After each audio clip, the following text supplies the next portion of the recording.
Good evening, everybody. Thanks for joining us. This is a call to order for the City of Aspen regular meeting on October 8th, 2024. Could we have a roll call for attendance, please? Councillor Doyle. Here. Councillor Guth. Here. Councillor Howenstein. Here. Councillor Rose. Here. Mayor Tory. Here as well. With no scheduled public appearances tonight, we'll go right to citizens' comments and petitions. Are there any members of the public that wish to address council? If you wish to speak tonight, we do ask that you limit your comments to about 3 minutes, and these are for issues not scheduled for a public hearing tonight. Yeah, come on up.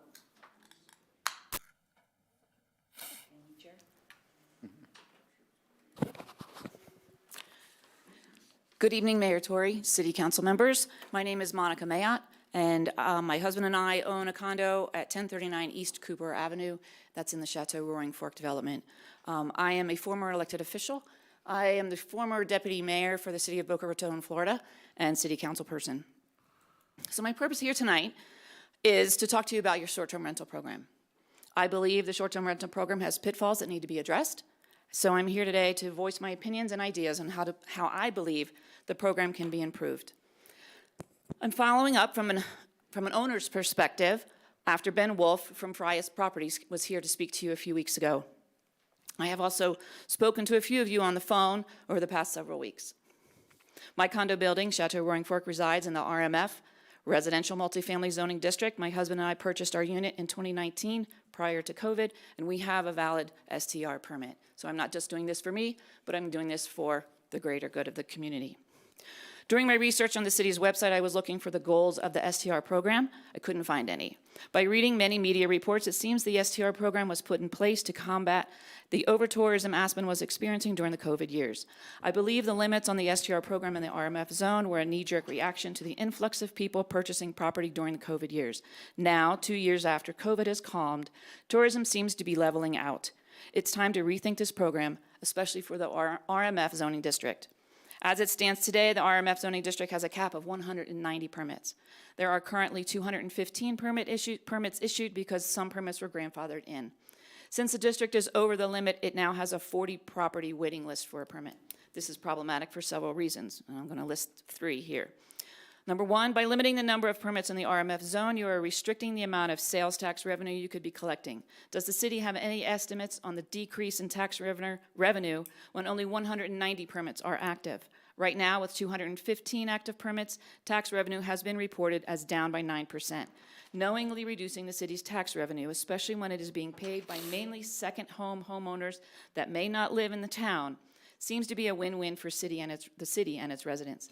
If you increase or remove the permit limit, this could be an excellent source of funds for city priority projects, such as affordable housing, mobility, child care facilities, or they could be putting towards solving Aspen's employee housing crisis. Owners are not renting out their homes long-term to locals, as the city had initially thought that they would. Another issue in question is the lack of transferability. I understand that this was put in place so that the number of permits would be reduced. But did you ever think of this example? A family member wants to leave property to another family member in their estate.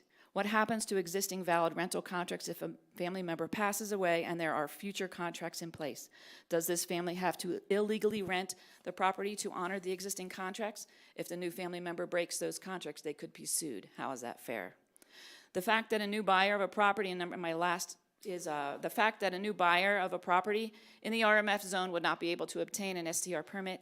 I've heard the estimated wait time for the 40 property wait list is 8 years. Therefore, this could keep a unit on the market longer and reduce marketability and sales price. So now to my solutions.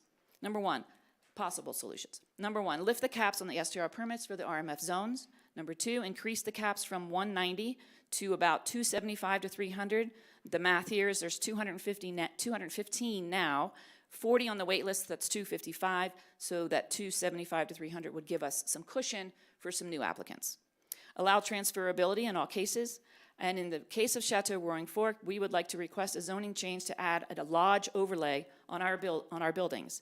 This will lift the permit cap for our buildings only. I'd be happy to work with city staff to determine what needs to be done to make this happen. I obtained information on complaints with a public records request. Since the inception of the current STR program, there have only been 2 complaints on the RMF zoning district. Both complaints were unfounded since the properties in question had valid STR permits. I also asked a local prominent real estate professional for his opinion on the STR program. His quote that he sent me, "Properties not in the lodging zone are at a disadvantage, and buyers who count on rental income to offset their expenses are reluctant to buy a non-lodging zone condo." I hope you are all still committed to holding the review session on the STR program as soon as possible, as was mentioned when Ben Wolf came to speak to you. As I stated prior, I was an elected official in Boca Raton, Florida. I just termed out on April 1st. I know what it's like to try to balance good governance and the will of your residents and voters. I hope the STR program can be improved upon and to make an advantage for all stakeholders. Thank you for your time. Thanks. A couple questions for you if you have a second. Sure. You just termed out. Congratulations. Thank you. Are you living in Aspen now? No, I'm here. My daughter lives here, so I'm here helping her out with her family. And I come and go. I was here most of the summer, but as a Floridian, I have to be in Florida 6 months in a day. Right on. And does your daughter, is this an owner-occupied unit? Mine? The one that you're talking about at Chateau Roaring Fork, is it owner-occupied or is it a classic STR? I have a classic STR, but I am there when I'm in town. I don't rent it out, of course, when I'm here. Right. And do you own any other short-term rental properties in Aspen? No, Do you own other short-term rental properties in other states or no, places? Great, thanks. sure. But just an aside, as an elected official in Boca, the state legislature in Florida has preempted us from regulating short-term rentals. We have no way to regulate them. Yeah. So I commend you for being able to have control over them. But I think, like I said, I think there are just ways to make it better. Yeah, right on. Yeah. Thank you. Thank you. Other members of the public for public comment? Yes, come on up.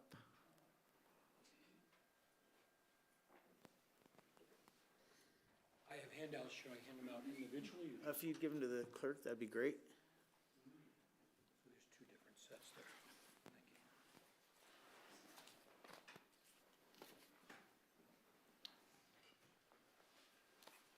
Hello, I'm Dr. Tom Lankering. November 1st will mark 40 years that I've had my practice in the community. For over 30 years, I've been fighting fluoridation in drinking water. And just recently, I think a week or two ago, there was a new court ruling, and Friday there was another finding. Just to mention, so this federal court rules that water fluoridation poses an unreasonable risk to children. And a quote out of the City of Aspen mission statement, that the Aspen mission statement, steward the natural environment and supply a healthy and sustainable community for the benefit of future generations. The overview of the Aspen City Council quotes that the Aspen dream, the ideal of a community nourishing the mind, body, and spirit of our locals and guests. And so what this court ruling found was a case against the EPA in violation of the Toxic Substance Act. And the issue before the court was whether the plaintiffs have established a preponderance the evidence that the fluoridation of drinking water at levels typical in the United States poses an unreasonable risk of injury to health of the public within the meaning of the amended Toxic Substance Act. For the reasons set forth, the court so finds, specifically the court finds that fluoridation of water at 0.7 milligrams per liter, the level presently considered optimal in the United States, poses an unreasonable risk of reduced IQ in children. The court finds there is an unreasonable risk such as injury, a risk sufficient to require the EPA to engage with a regulatory response. One thing that the EPA cannot do, however, in the face of this court's finding, is to ignore that risk. The verdict is a significant loss for the EPA and the promoters of fluoridation, like the American Dental Association and the U.S. Centers for Disease Control, because the court found that their claims of safety made for over 75 years were in fact not supported by evidence. So reduced IQ poses serious harm. Studies have linked IQ decrements of even 1 or 2 points to reduced educational attainment, employment status, productivity, and earned wages.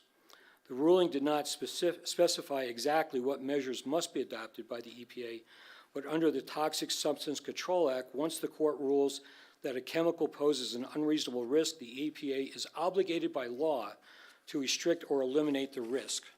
So the situation here is that fluoridating the water is a local jurisdiction. Fluoridating or Fluoridating, fluoride for the teeth, supposedly. And just on Friday, there was another fluoridation report that fluoride no longer is a significant reduction of cavities. And this was brought about by the Cochrane Collaboration, which is a highly respected, if not the most respected, for independent reviews of health interventions. So what I would like to suggest, again, I've been doing this for over 30 years in front of the council, but I think at this point we now have a situation where it is obvious that it's been proven that fluoride is dangerous, not only to the IQ, but other reports have shown that it affects other aspects of health, including thyroid, cancers, learning disabilities, and so forth, and that the council has the opportunity, the jurisdiction to remove fluoride. I know that there was a vote, I think back in 1984, but that you do have the ability to remove fluoride, and every day that you do not remove fluoride, you pose the risk for our children and the rest of the people, and it affects the rest of the communities down the valley. And so I strongly urge you to take into serious consideration removing fluoride from the drinking water. Thank you. Yeah, go ahead, Bill. Thanks, Tom. Are you aware of any other communities that have recently removed fluoride from the drinking water by any chance? There are quite a few as a result of this that have removed the fluoride. There have been communities over the years that have found that the risk-benefit is not worth it and questionable as far as the effectiveness of fluoride. You know, one of the things that was claimed or that has been said is that fluoride may be effective applied topically, but is not necessarily effective systemically. There is not one function in the body that requires fluoride for health. And so there's a lot of, but more and more communities, especially since this court finding, and this had been in the courts for quite a few years, and so it was just, I think there was an 80-page decision that was unanimous about the toxicity and the dangers of fluoride. Thanks. Yeah. I'd certainly be interested in discussing with our utilities department the pros and cons of eliminating fluoride in our drinking water. Tom, is it your opinion or your belief that the EPA now is going to force defluoridization of public drinking water? Well, I think it's yet to be seen what the EPA is going to do. As I mentioned, at this one point, that the EPA is obligated by law to restrict or eliminate the risk.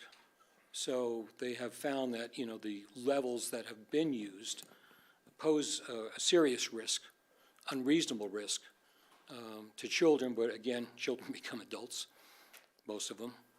And so does that answer your question? Yeah, so I guess we don't know what the EPA is going to do. The courts are saying that it is a risk and that the EPA must do something about it to eliminate or minimize. Right. So are you projecting that the EPA is going to tell municipalities not to fluoridate, put fluorine in the water, fluoride? Well, that's what they've been saying for a long time, for what, 75 years or so.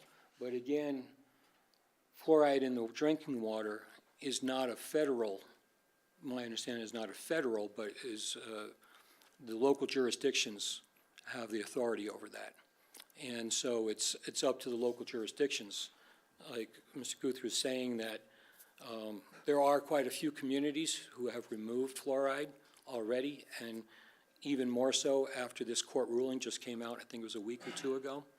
So it's up to the community. I think, you know, Aspen has always claimed to be, you know, a health mecca, yet we still put this toxic substance in the water, which this is the same thing I've been fighting for over 30 years, and now the court rulings have substantiated what I've been fighting for all this time. I'm not going away. Well, it must validate your feelings for 30 years. It feels good. It feels good. And I'd be happy to work with council to, you know, whatever would need to be done, or with the water department. And I don't know where the health department stands on this, if they even know about it. Does anybody know when the last time Aspen looked at fluoride in the drinking water? Dr. Lincoln's has been before you multiple times, and so this is something we do monitor. However, the council has declined to bring it up as a policy discussion in the last at least 10 years, is my recollection. And so that is certainly council's purview if you would like that. There's a whole list of inorganic chemicals that are regulated by the EPA for primary drinking water sources, and then there's an additional state layer to that that affects our licensure to be a potable water distribution system and production system. So if a majority of council would like to do that, we're happy to bring back to you that. I think it's a great opportunity to talk about the overall water quality report too, not just about fluoride, but some of the other findings of that work that we do continuously, actually testing the water. But fluoride is something we do add here within what is today the acceptable limits. But as Dr. Lincoln has pointed out, that perhaps that is not in line with this court ruling, or a reevaluation of those acceptable limits is perhaps due. It's my understanding that this 0.7 parts is what Aspen has been putting in the water. And also, you know, if you can go up to the water department, I've been up there, and the bags of fluoride have skull and dagger bones. I mean, there's a whole history of what's going on, but this is a specific court ruling as far as fluoride is concerned. Other questions or comments? I would love to discuss scheduling that if there's a majority. So I'll make quick comments. A couple things that I've noticed, and on my previous time on council, actually, I advocated for this discussion at this table, and it was not supported by the rest of council. So I always support more information and discussion, so I would support that on this case. What I've heard is fluoride is naturally occurring, so it is maybe 0.1 part per million or whatever it is, but there is naturally occurring fluoride in water. Number two, fluoride as an additive to water is extremely helpful in places that may not have other methods of getting fluoride or dental care or other medical attention that maybe fluoridation of water helps. So there are places that it's potentially a benefit to the populace. I don't see Aspen as being one of those populations. And then the thing that I've noticed most recently is that, they very specifically make children's toothpaste. And not only that, but they have warnings about utilizing adult toothpaste for children because of the fluoride content. So those are kind of some things that rise to me to say, there's something here, and I am definitely willing to discuss it and get more information for us. I'd like to make this an opportunity to review. I think that there are 2 or 3 wells that the city has that can't be used because the fluoride's too high in it.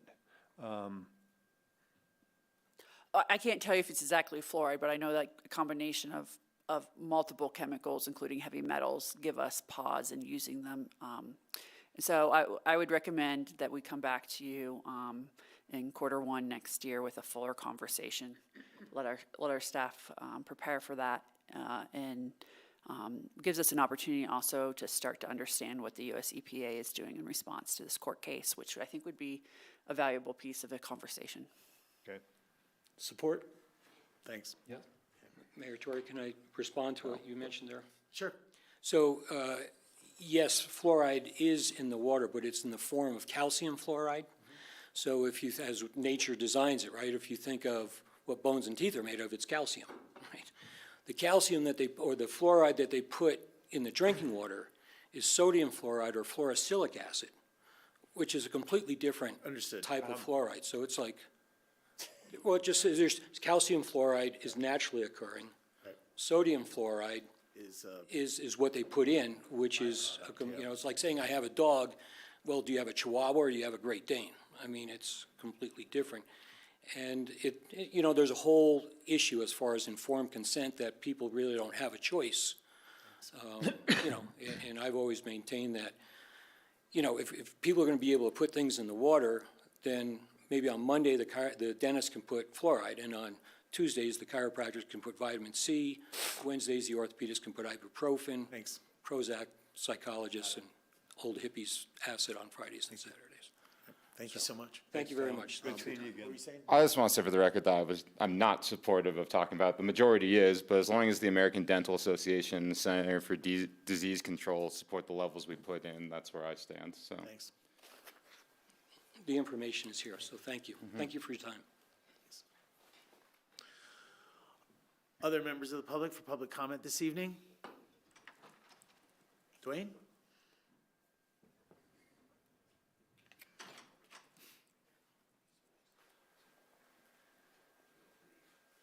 They're fun.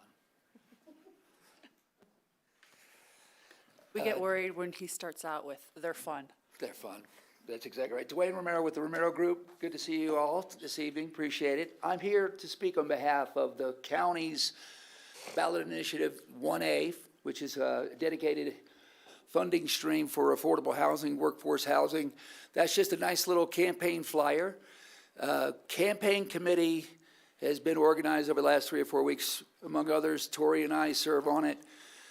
We've got representatives from Basalt, Hannah Berman. We've got a couple of elected officials up in Snowmass Village, Susan Marolt, Alyssa Shank, a couple other, Mike Buglione, our sheriff. That committee has come together, and we're obviously in support of what has been probably a good 15 or 20-year discussion of getting the county into the game of a dedicated fund specifically targeting workforce housing and affordable housing. Let me share some stats with you. So a yes vote for 1A on November 5 will create a new dedicated housing fund in Pitkin County through partnerships with local businesses, nonprofits, governmental entities, housing trusts, and private organizations. The goal is for the county to successfully execute on 250 residences in the next 10 years. Pitkin County plans to construct, convert, conserve, and then these units, through cooperation with partners, conduct various buy-downs of deed restrictions and the creation of a capital maintenance fund, which is pretty important, for our aging inventory. Ballot issue 1A will raise roughly first year $8.5 million of dedicated revenue, property tax revenue coming off of 1.5 mil levy. Importantly, that will cost a resident owner at $1 million of valuation of that residence roughly $10 a month, $120 a year.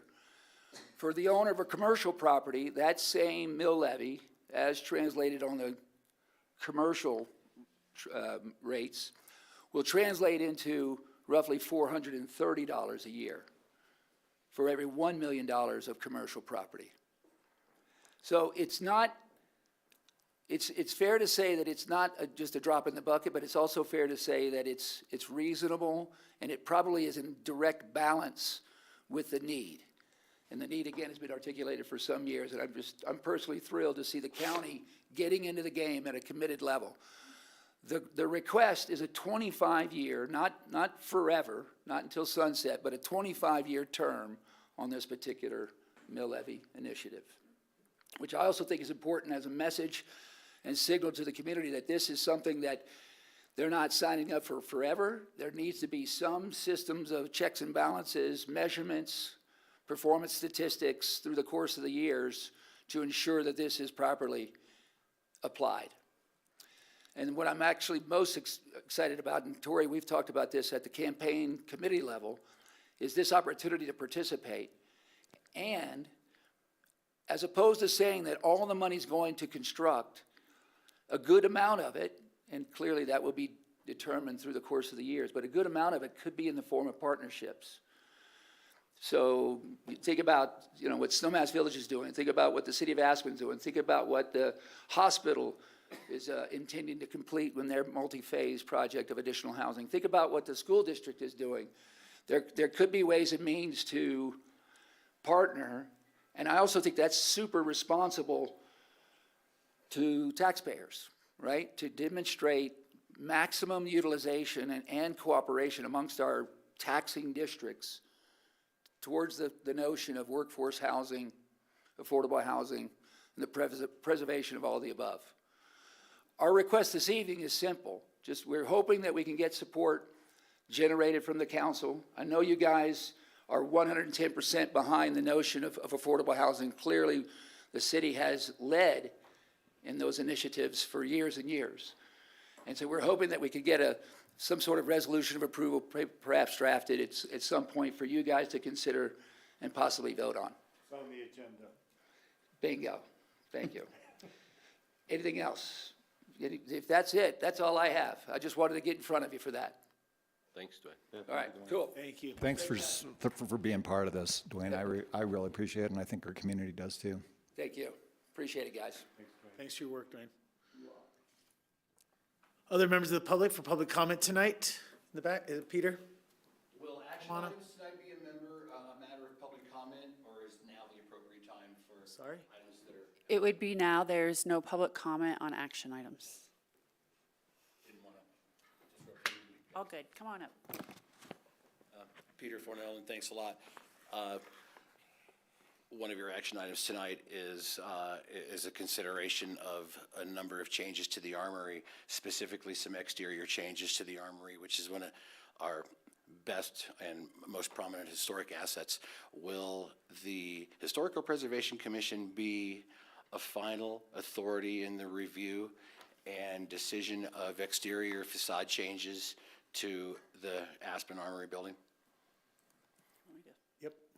The recommendation I've made to council is that it'll be submitted as a major public project, which means the final decision-making authority is at the city council table. It requires more planning work ahead of time for final details, and it will require a visit to HPC for significant input and perhaps updates, revisions in line with that vision from HPC, but ultimately it will be city council that determines whether the project goes forward and under what conditions or approvals. So those exterior facade changes that you're proposing will be, the Historical Preservation will be a recommending body and not a decision maker? That is correct. The code allows that for major public projects, and at this dollar Curious amount question. in use, it meets all the criteria as a major public Yeah, project. thanks, Sarah. Yeah, thanks for answering my question. Thanks, guys. Thank you. Thanks, Peter. Other members of the public comment tonight? Tony?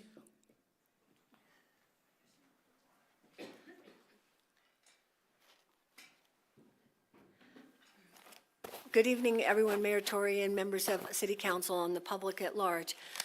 As you know, I decided to run for Pickens County Commissioner based on the platform of the safety and efficiency of Highway 82, everything from the entrance to Aspen all the way down to Emma Curves. There are 33 dangerous intersections along Highway 82 that need to be addressed. As you know, I've spent 50 years of my life here in Aspen working on a lot of volunteer lobby projects, everything for 25 years to get the Aspen Recreation Center built, 10 years Snowmass Rec Center, the free buses between Aspen and Snowmass, Basalt River Park, underpasses, overpasses, recycle center, visitor center, City Hall here, preservation of open space. I've always done those projects from this side of the table, which is 3 minutes. And then I go out to the public and I gather signatures, and we usually bring something to a vote. This particular project is one of the biggest projects that I will ever undertake in my tenure here, my 50 years plus. And that's, as I said, the reason why I decided to run for Pickens County Commissioner.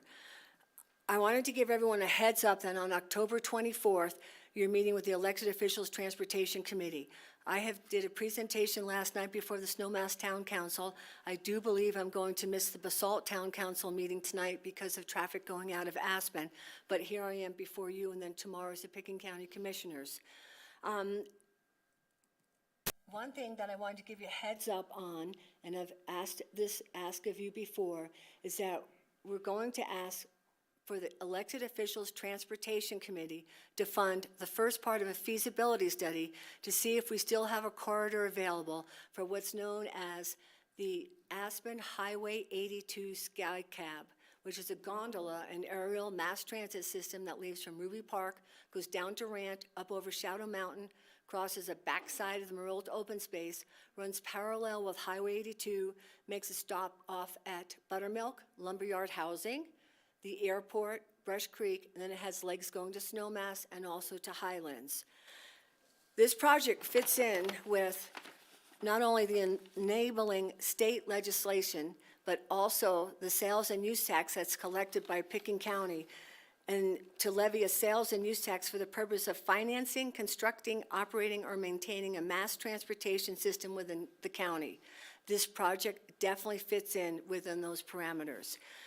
There's a little bit of uncertainty right now as how to get this on the agenda for the EOTC. There's a couple of different ways. I've been told it's the city managers that can place the item on the agenda. I've been told it's the elected officials that can place the item on the agenda. I've also been told that I can go during the 3-minute public comment period and bring that forward, but as we know, there's usually no discussion during public comment, it's just a public comment. The elected officials can also choose at that EOTC meeting to place it on the agenda, but since this is a funding request, it's my understanding that it needs to be publicly noticed with a first and second reading. So I'm not quite sure how to proceed with this, about getting it on the EOTC agenda. And as Tom Lankering just said, he goes, this is a project I've been working on for a long time, and I'm not going away. And when you think about the benefits of this project, that it's mind-boggling that I'm having difficulty getting it on the agenda. So I'm asking each jurisdiction, giving them the problem, so to speak, and then seeing how we can move forward to get it on the agenda. It's not approving it or whatnot, it's just seeing if we still have a viable corridor for the gondola system. Anyone have any suggestions? So, Councilor Tony's talked to me about this, and my suggestion was for her to return to the public comment portion of the OTC meeting in order to make this request again. We've heard this request a lot. I'm not against the concept. I've looked into it a little bit myself. I agree that there are some beneficial areas that could probably utilize a gondola connection. Most notably are like Highlands to Buttermilk, Aspen to Highlands, and things like that. As far as looking into it for transit corridor, the people that I've spoken to at PAMA say that that's a little different application. But I do see it as potential for Snowmass Village access. And anyway, my suggestion to her has been to come to the public comment portion of the OTC meeting to make this request again for consideration. On my years on the EOTC, I know that we've seen this before and we've voted not to proceed with it. I know the Upper Valley Mobility Study disqualified it because of its not being modular or being feasible. I don't support putting it on the agenda. So, Ward, this has never been looked at, never, not as part of the record of decision. And now that you're reopening the environmental impact study, this can be studied in the environmental impact study, and it will be studied in the environmental impact study because it's going to be opening up all jurisdictions.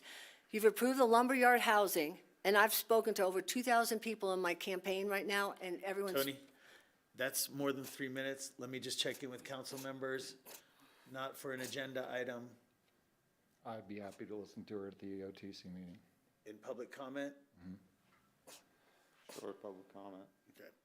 So public comment will be the same thing, being, what would be the right, stonewalled is probably the best way to put it, that you're stonewalling it.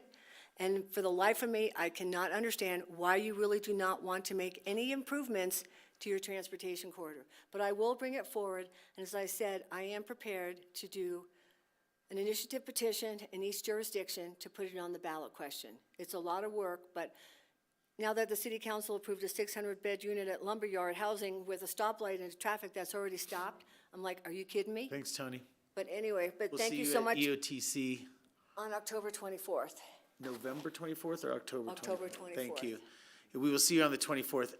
And just for council members, I think that the EOTC conversation is shaping up to kind of have somewhat of a holistic view about transit and 82. So this will be part of that conversation as well.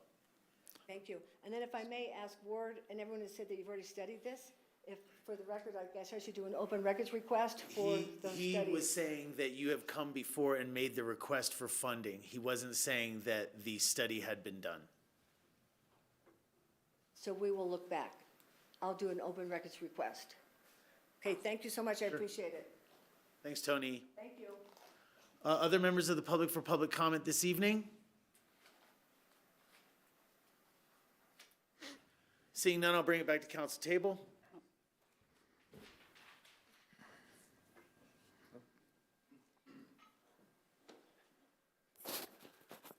My name is Greg Goldfarb. I came in a little late, so apologies in terms of sequencing and order.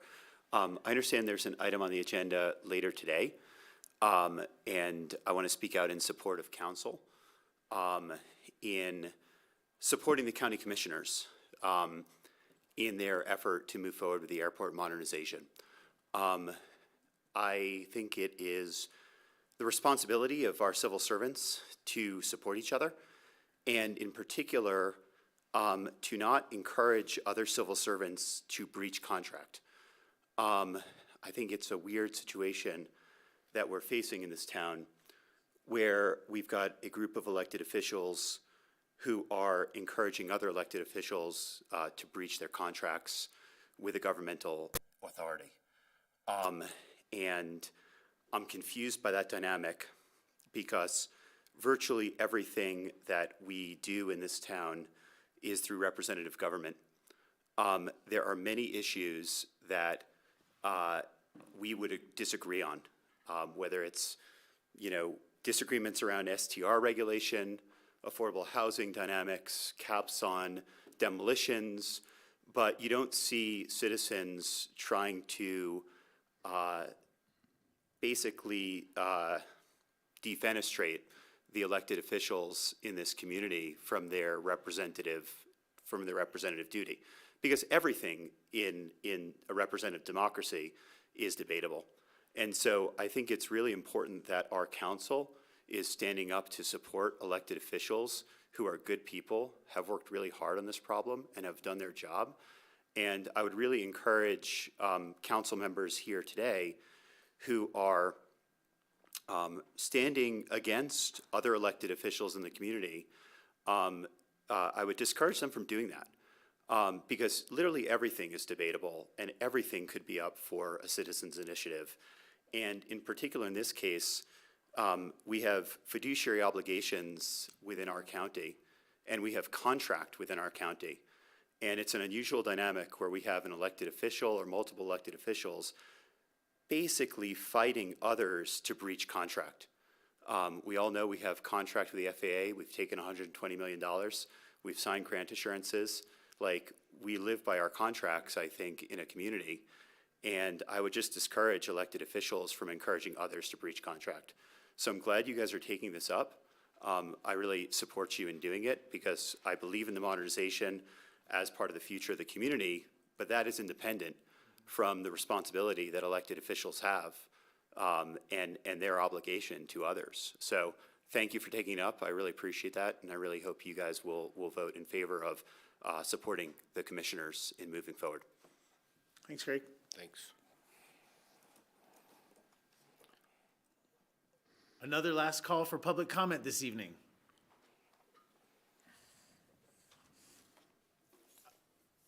I'm going to bring it back to council table then. Thank you, guys.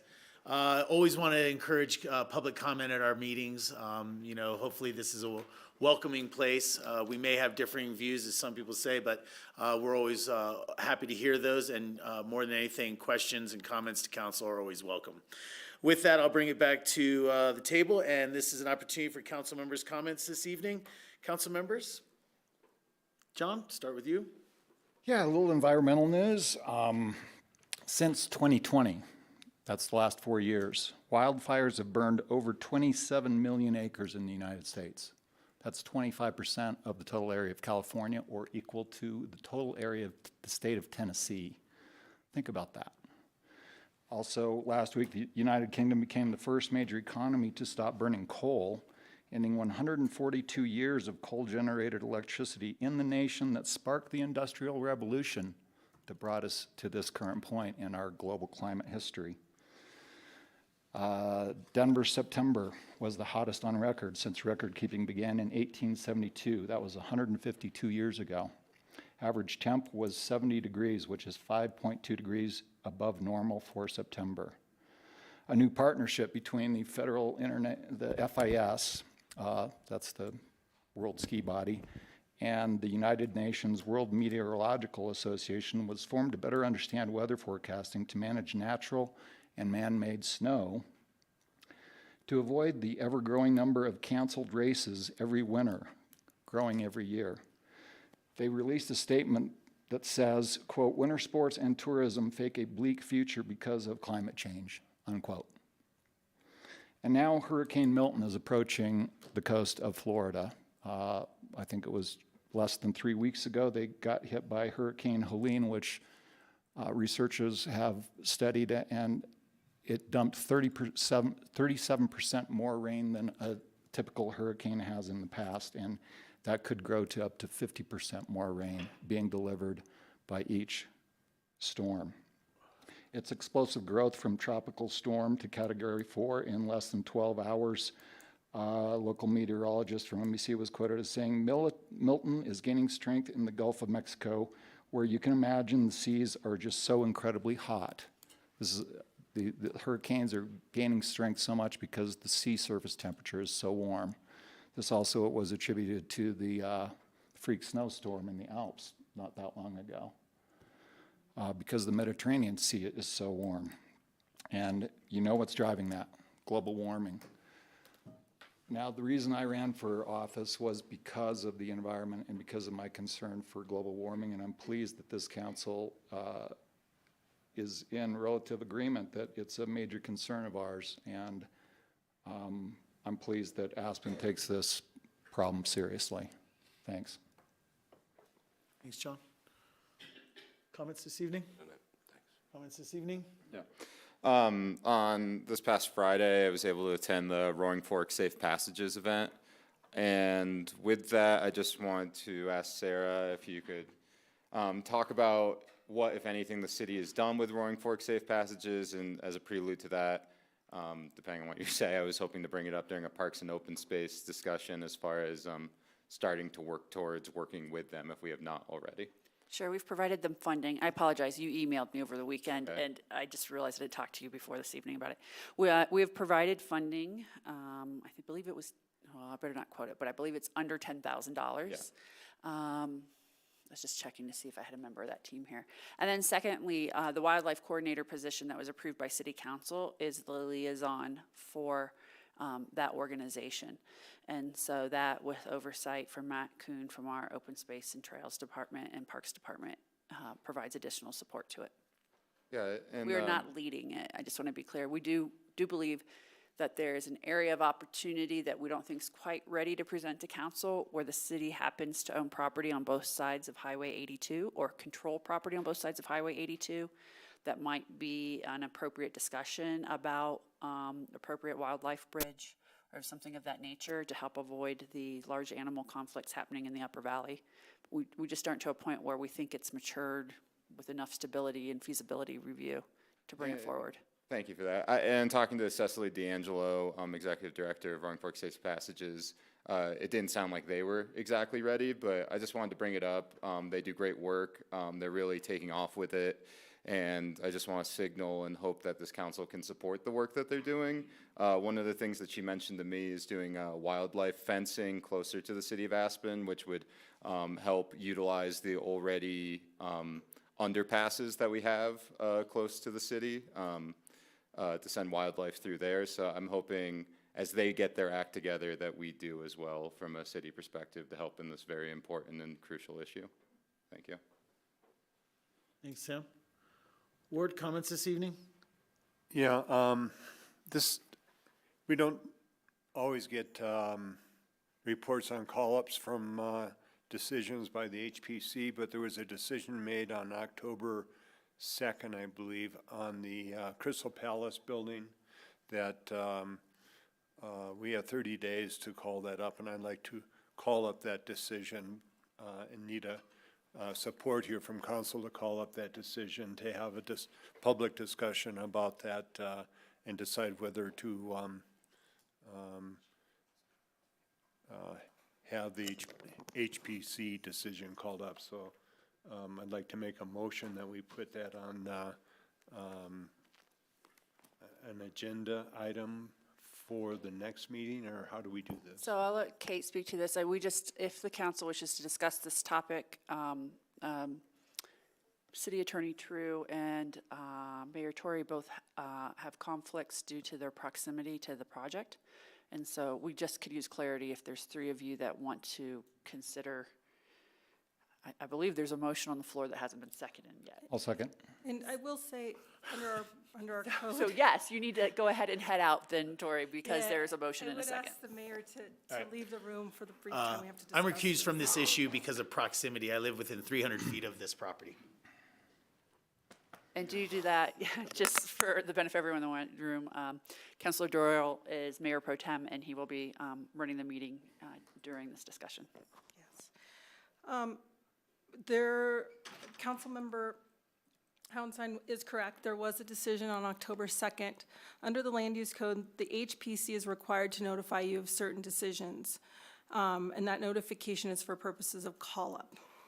Other decisions, actions taken under section 26.415.070, which the application approval on October 2nd was taken under that section, may also be subject to an order of call-up of council. So you do have the power to call that matter up. However, that is only after notification has been given pursuant to section B of 26.415.120. So I think the appropriate form of motion would be that you direct staff to notify you under notice of call-up of the decision for October 2nd, so you may consider it for purposes of call-up.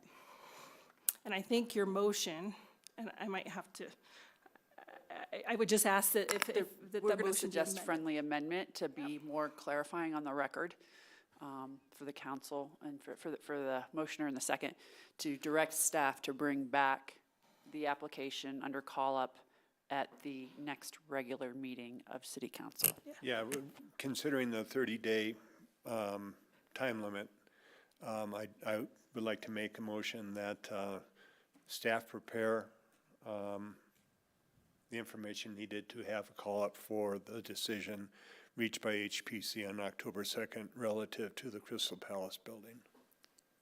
I'll second. Again, for clarity on the floor, that was a friendly amendment, and you're accepting that friendly amendment? Yes. Thank you. Sorry. And just for clarity's purposes, and I just want to make sure we're all on the same page, you directed staff to prepare the information. That information will be in the form of notification for purposes of call-up.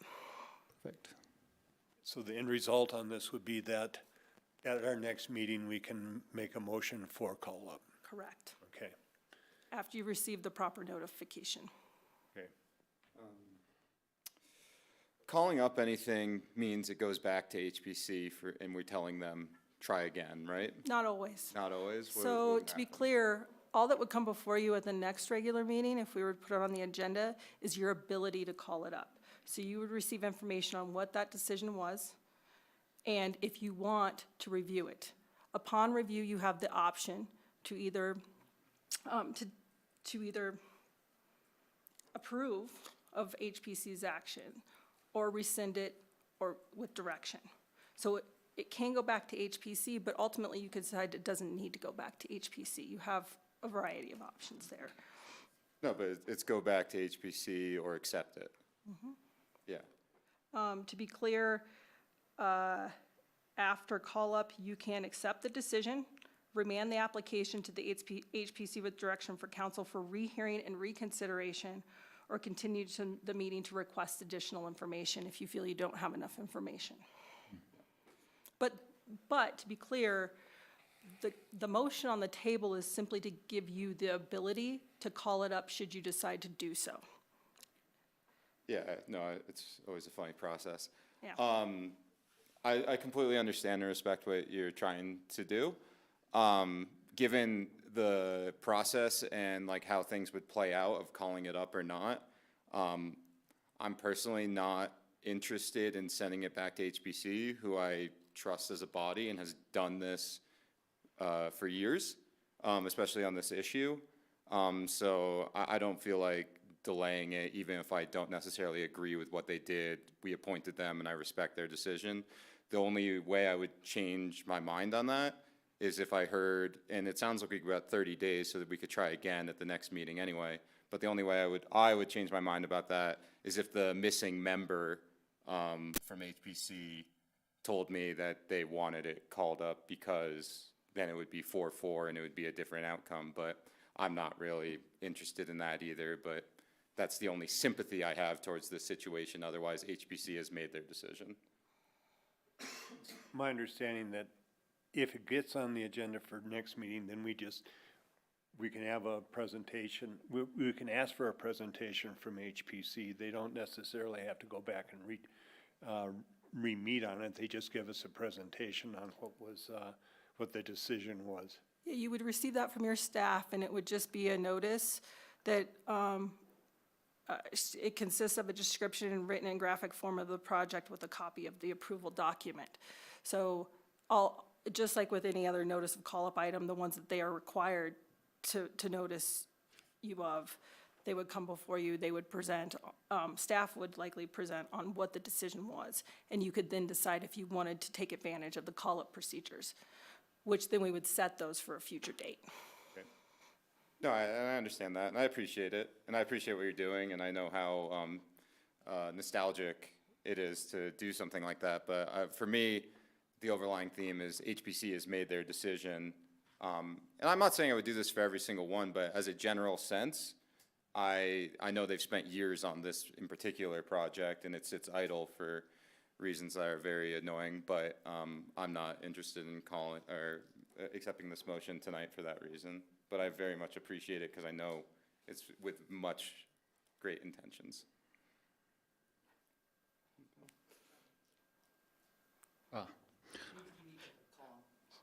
Right. So back to the matter at hand. Bill. Thank you. Ward, I totally sympathize with why the decision that HPC made may have upset you and upset so many in the community. You know, you stand next to that building, it feels historic. It feels like it's part of Aspen's fabric. But as far as I know, the applicant sourced 5 different historic experts that determined that piece of the building was not historic. And you have to trust the expertise of that many different. To the extent, I mean, right now you don't know what the information of that application is. Certainly the agenda materials were published, and maybe you might, but this is information you could all get before making the decision, just Yeah, I appreciate that, Kate. I did do some research on this, and I do have an interest in it. My point is, this is part of the process sometimes, and having done quite a few historic projects myself, there's only so much information you can glean about things before you start physical work and uncover the layers of the onion, peel back the layers. And in this circumstance, it seems like things were learned since the project started, and that's some of the reason, certainly not all of the reason, but some of the reason for the applicant's request. So long story short, I think we have a phenomenal HPC board in place right now. I echo very much of what Sam said. Unless the member of HPC that was not present feels very strongly about us revisiting it, I'd like to maintain our confidence in our board and do not support the motion tonight, but understand where it's coming from and appreciate it. If I may respond to that. If we do have a call up, we can have all the information that you've alluded to be part of the public information, so that those members of the public that have expressed dismay and concern about this could be informed. I don't feel support here, but I think that it would be good to have that public discussion so that the public would know. And I spoke with Mark Hunt many months ago, and I'm familiar with the project, and and some of the things that you're mentioning, but I think that, I think it would benefit the community to have the public airing of that information. If I may, John. My only counter to that would be that HPC meetings are public. All that information is and has been out there and presented to the public, and city council doesn't have to be the body that hears every single matter in front of our community. So respectfully, don't think that this is worthy of our time. Thanks. Okay, I would say based on the people who have reached out to me about this issue, I would like to see more information about it, and I would like to schedule a call-up. I guess we need to place a vote. Okay. Counselor Doyle, Yes. Counselor Guth, No. Counselor Howenstein, Yes. Counselor Rose. No. Kate, would you remind the council what a tie vote means? Tie vote is no action under our land use code. So at this point, there will be no notification of call-up on your regular agenda. I will say that the land use code allows for 30 days to place that notification from the date of decision. So we also have, I think, one more meeting before that 30 days runs, if you want to take it up at that point. So, thank you. Thanks, Kate. Thank you. Member of staff, can you please go get our folks who had to step out? One of you, please. I can do that. Thank you.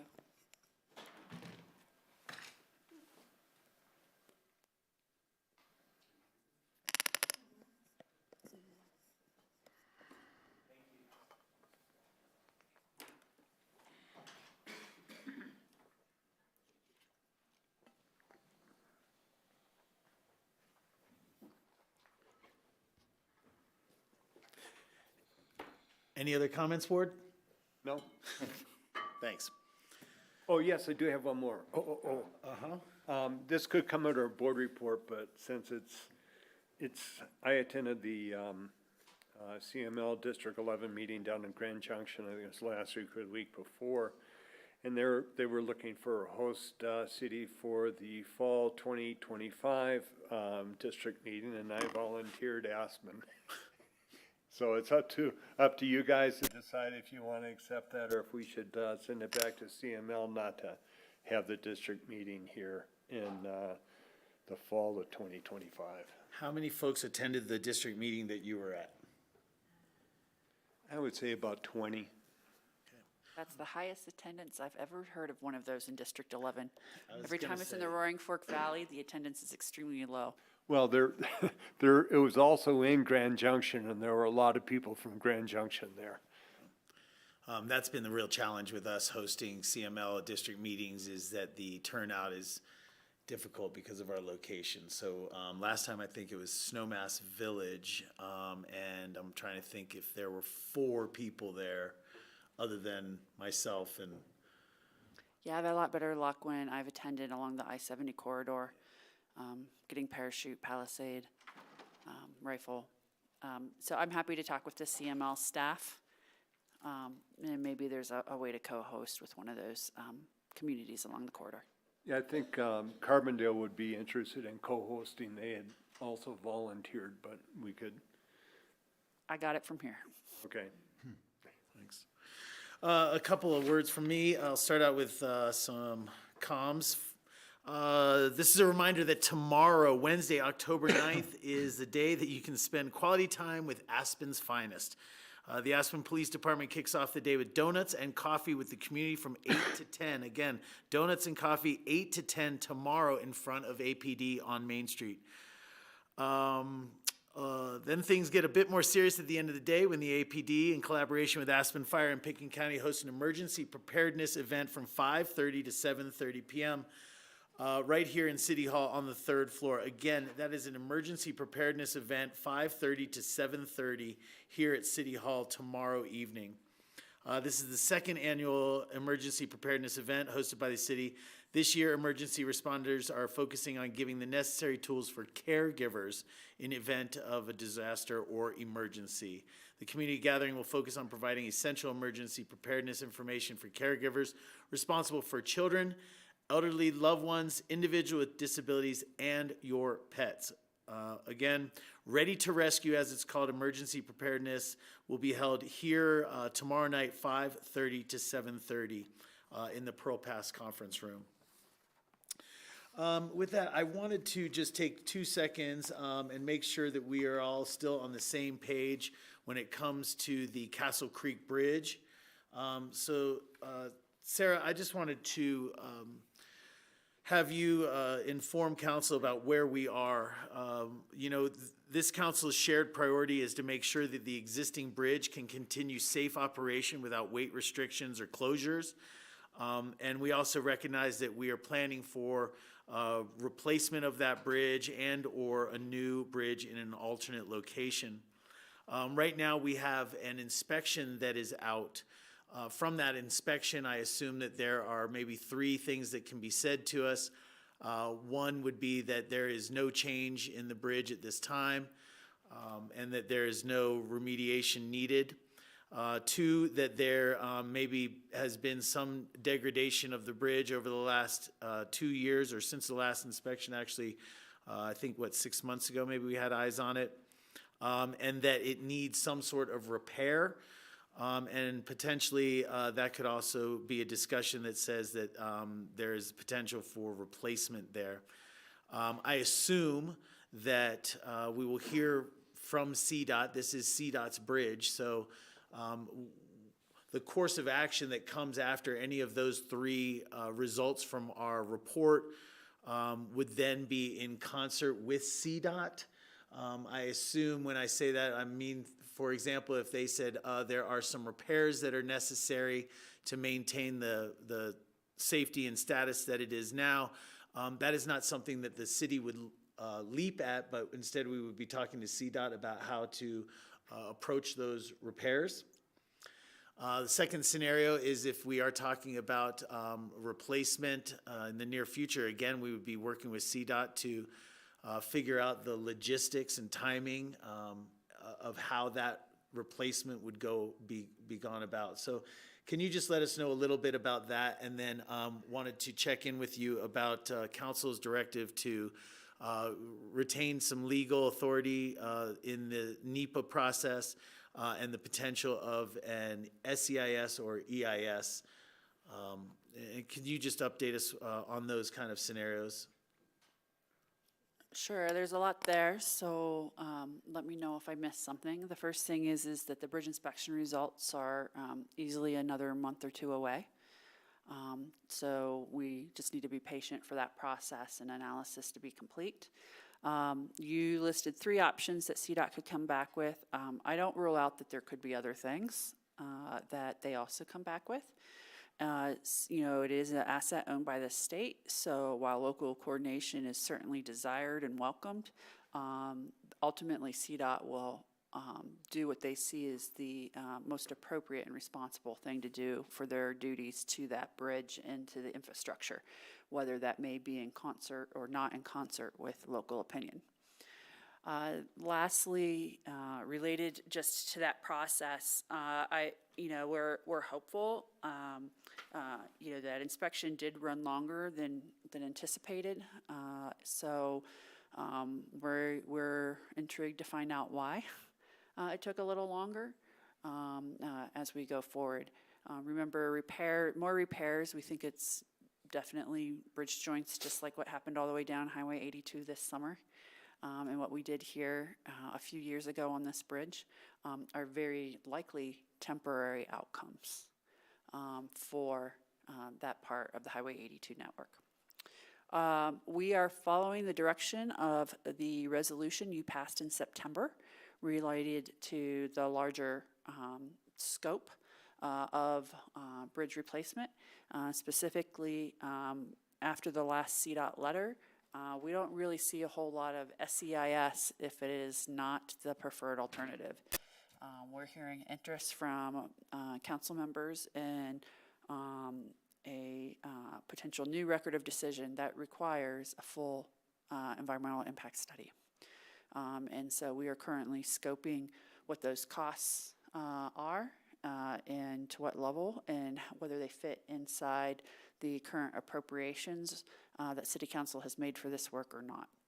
I don't have a timeline for bringing that back to you yet.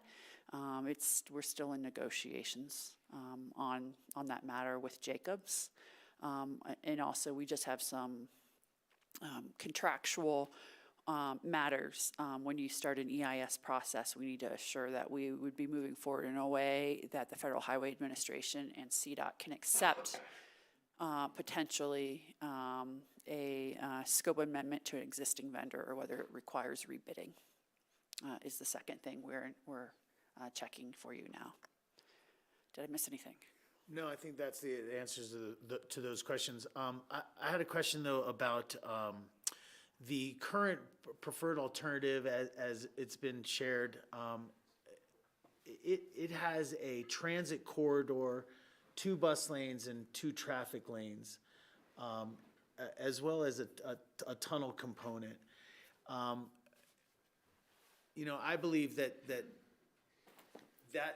that's kind of an outdated design.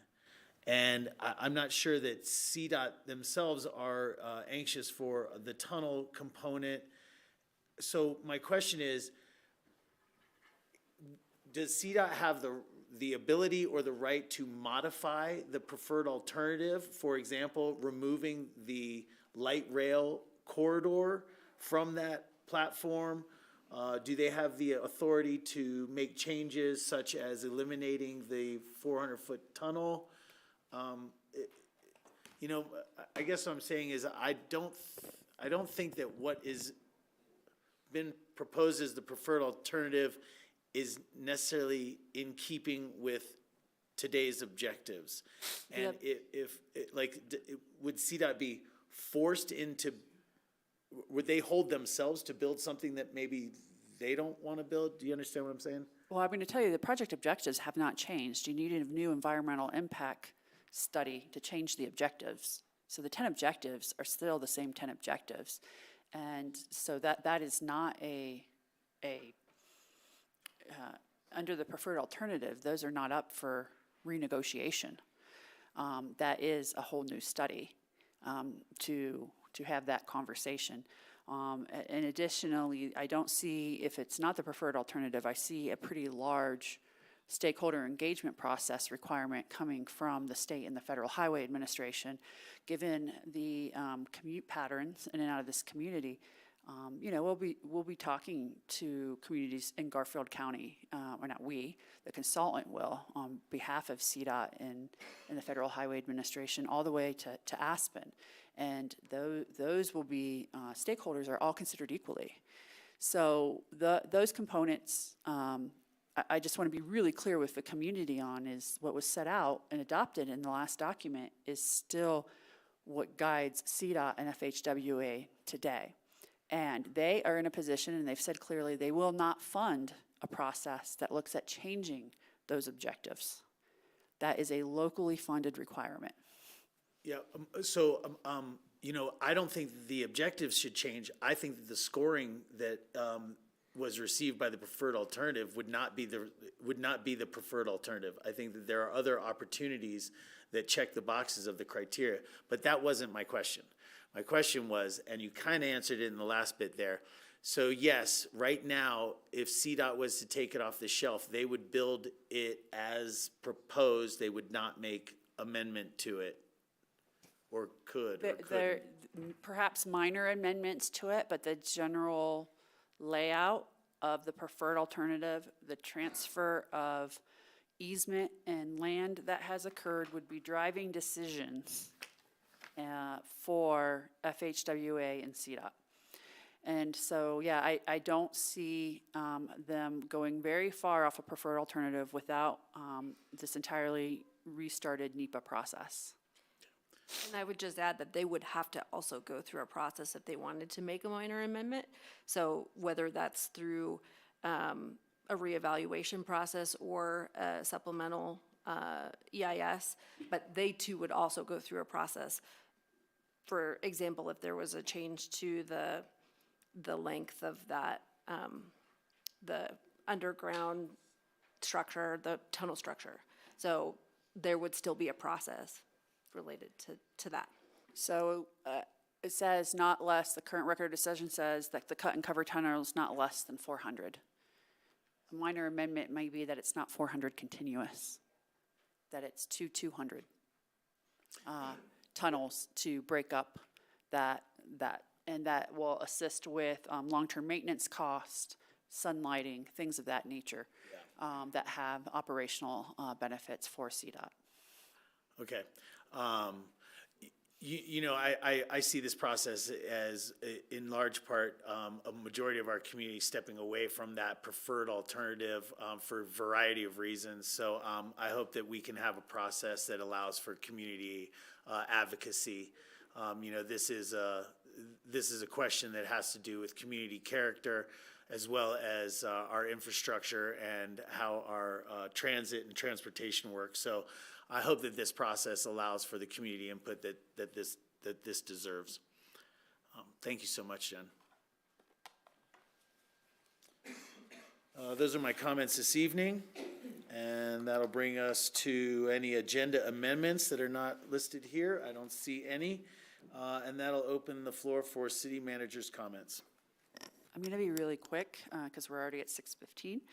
I just have a message for council and the community to not slip while we're on off-season about safety, particularly in the core. Combination of pedestrians, cyclists, vehicles. We've had some very serious situations happen and people getting hurt. So everyone needs to be aware, have their head on a swivel. Don't let your guard down just because it's off-season or close to off-season. And please do your part. We need to be extra vigilant and ask all of us to be safe, to be seen, to be predictable to each other, so we can try to avoid these tragic situations. We've had 2 accidents here at Mill and Main just in the last 8 days, both of them pretty concerning to me. Yeah, I appreciate those words. I did see the latest accident that was at Main and Mill. Unfortunate, it was a pedestrian crossing. And then the very next day, as a matter of fact, I had somebody that I know from our community cross against the red on a bicycle right in front of me.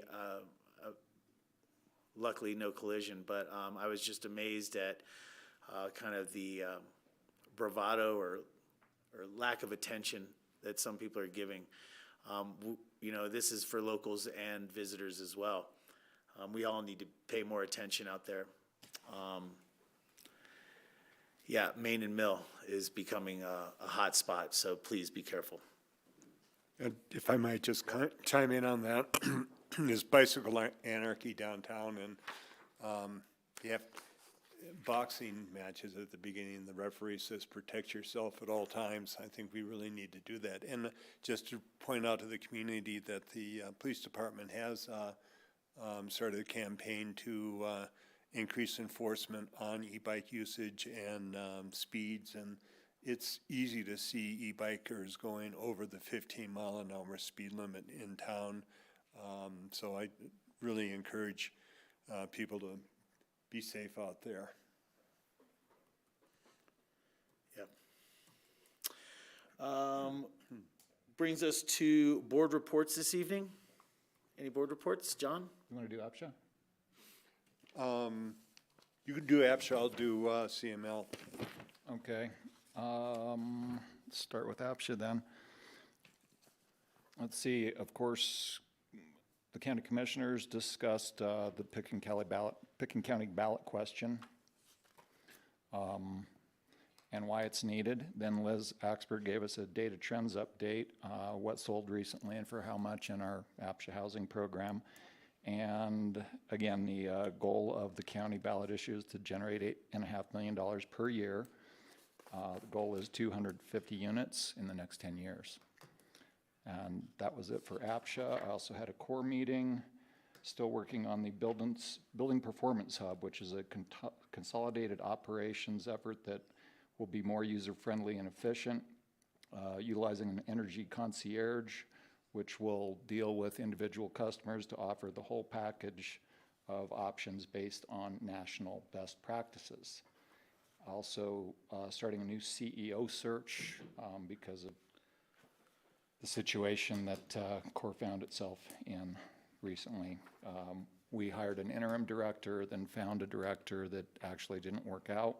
So we hired our interim director back, and we're probably going to extend his contract because finding a new CEO takes some time. And that's it for CoA. Thanks. Thank you. I'd just add on the APSHA meeting that we had discussion. There is an opening on the board. It's been advertised one time around, got no applicants, so there is a citizen board opening on the APSHA board, and we had discussions about moving an alternate up to a voting member and have the new member being an alternate. So we're not sure how that's going to come out. And the APSHA board did pass a resolution in support of VI.A, the housing initiative that Dwayne Romero spoke of, and that is a subject of an agenda item coming up.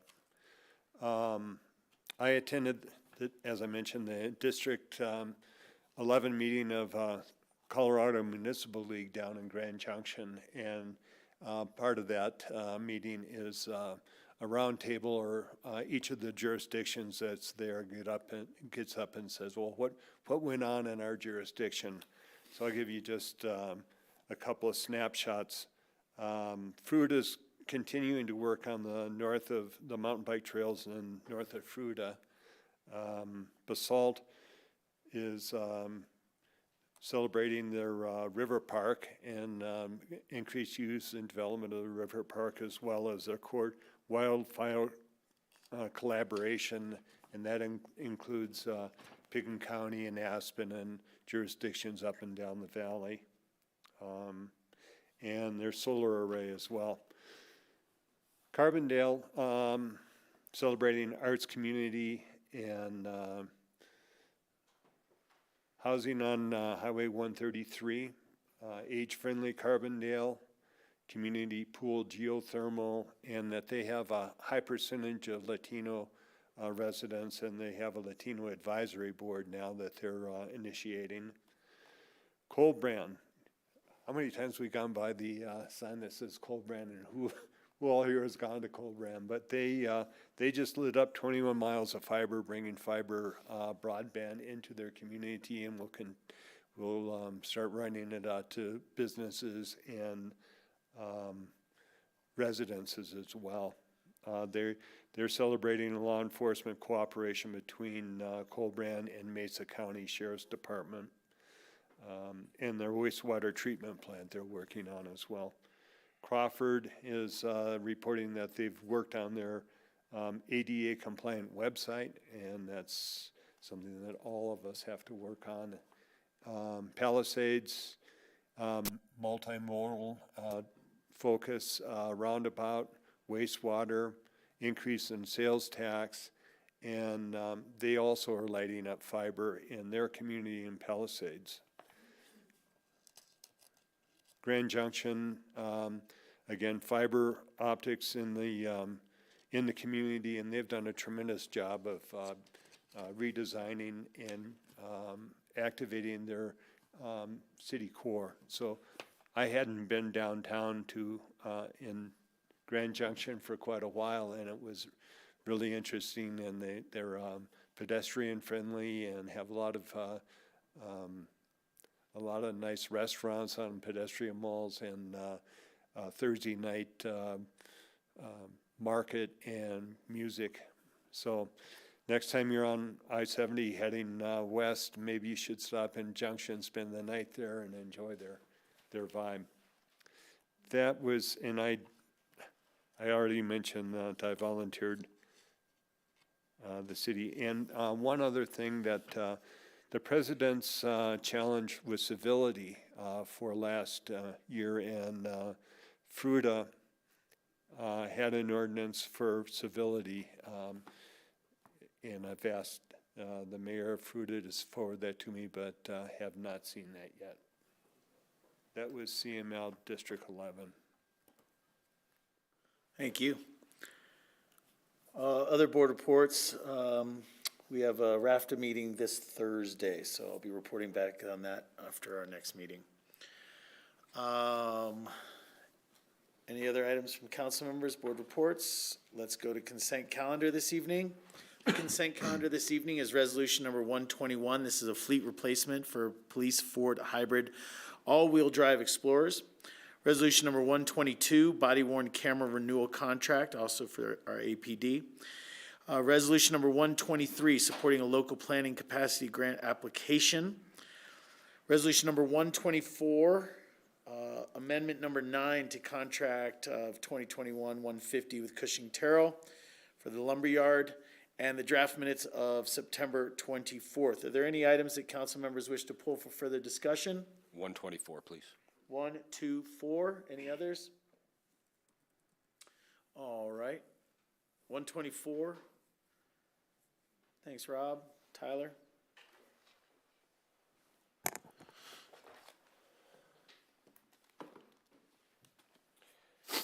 Not so many questions from my side. I just wanted to point out and make sure everyone was aware that prior to this requested change order, the architect has been contracted for over $3.5 million worth of work on this project.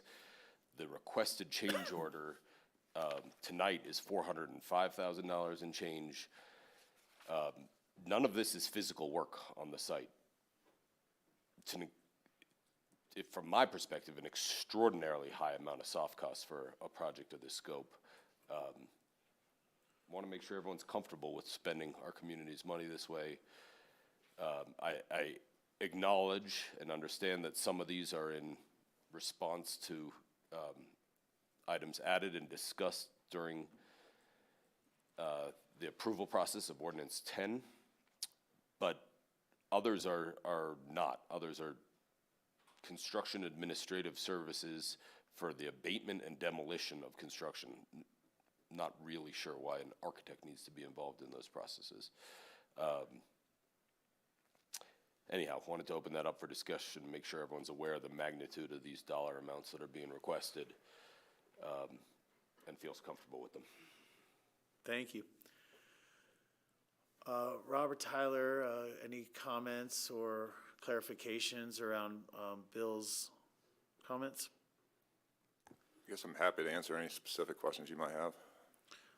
I guess his specific question is, this seems like a lot of soft costs for our architectural firm in a process that is yet to break ground perhaps, and he's wondering if that is, if these requests for change orders and additional funds are in keeping with the direction that council has previously decided, and if they are in keeping with reasonable requests of funding for this, and are we still on target? So if this raises us to about $3.9 or $4 million of preliminary costs, I think that phase 0 went from 11 to 14, I think is what the estimate is. Where are we along our financing timeline, if you will? So the $4 million is roughly 1% of what we're projecting the total cost of the project to be. That's not outside of the realm of what we see for other projects. Again, this is a larger project, so as a percent of the project budget, it would be less. Bill spoke to construction administration. That's something that you and most every construction project has for architects. If there's RFIs, if there needs to be changes to the design documents during construction, that is the support they provide. We have been, if you notice, we're adding construction administration for the demo and abatement part of the project that is going to be upcoming here, and we'll have a contract here very shortly for you guys for that portion of the work. We will then be adding construction administration for the remaining of phase 0 for that type of work. Wasn't included in the initial contract, something that is very typical, and the dollar amounts don't seem too out of the realm of what we see here in Aspen. Thanks, Rob. Let me be a little more explicit on what's concerning to me here. 9C and 9D, which are construction administration services for abatement and demolition of phase 0, and expanded Phase 0 construction bid processes. I just don't understand why the architect needs to be involved in tearing down a building and putting in horizontal infrastructure. That's bizarre to me. Is that typical? Is this the architecture firm? Is that typical? So the architect will be involved throughout the entire project. It is typical. They will bill this, this is a time-phased, I guess a time-phased estimate of cost. They are going to bill against the rates they have. So this is by no means saying we are going to spend $90,000 on construction administration for the demo and abatement part. If you touch on 9D, so the contracting strategy for Phase 0 that we're entering into is a CMGC, where there is going to be a negotiated GMP price with a contractor, hopefully some value engineering, changes to the design document. So part of that cost should, in theory, reduce construction costs and also reduce CA required during the construction phase of the remainder of Phase 0. So that, rather than have construction administration be responding to the contractor's needs during construction, you're doing it ahead of time. So that's part of what that cost is. So that should reduce the construction administration cost for the remainder of Phase 0. If that makes sense. And does the construction administration being proposed here include time from sub-consultants of the architect? Yes, sir. Okay, so that starts to make a little bit more sense, because again, I don't understand what an architect needs to weigh in terms of sewer lines being put in as just one of many examples. But if the civil engineer is being involved as well, then I start to understand. I was going to say, I could, if you'd like, we could provide you with a more detailed breakdown of what those costs are, because they are broken out by the sub-consultants. The majority of that is civil, correct? Still seems like a lot of money to me for what should be a very limited scope on pretty cut and dry work, particularly the demolition piece. But more than anything, I wanted to point it out to this table to make sure you understand the gravitas of this dollar amount that's being requested. Thank you. Any other questions? I'll just comment that we're going to see a lot more cost increase when we start seeing revised bids for revised estimates for what the actual construction is going to be. And I think that perhaps the demolition of the lumberyard, or of the existing lumberyard, is going to have some toxic waste issues concerned with it as well, for a tank, gasoline tank or something. And that, as we've seen with the Maroon Creek trail, that we're always going to be seeing additional costs involved. But I appreciate your focus on this bill. Other questions? No questions. Okay. Just happy to be moving this forward. Thank you. You guys. Thanks, guys. I'll make a motion to approve the consent calendar. Second. We have a motion and a second for the consent calendar. Any further discussion? Could we have a roll call vote for the consent calendar this evening? Counselor Doyle? Yes. Counselor Guth? Yes. Counselor Howenstein? Yes. Counselor Rose? Yes. Mayor Tory? Yes. That'll bring us down to first reading of ordinances. This is ordinance number 18, amendments to the city's tax code. A couple of different items in here.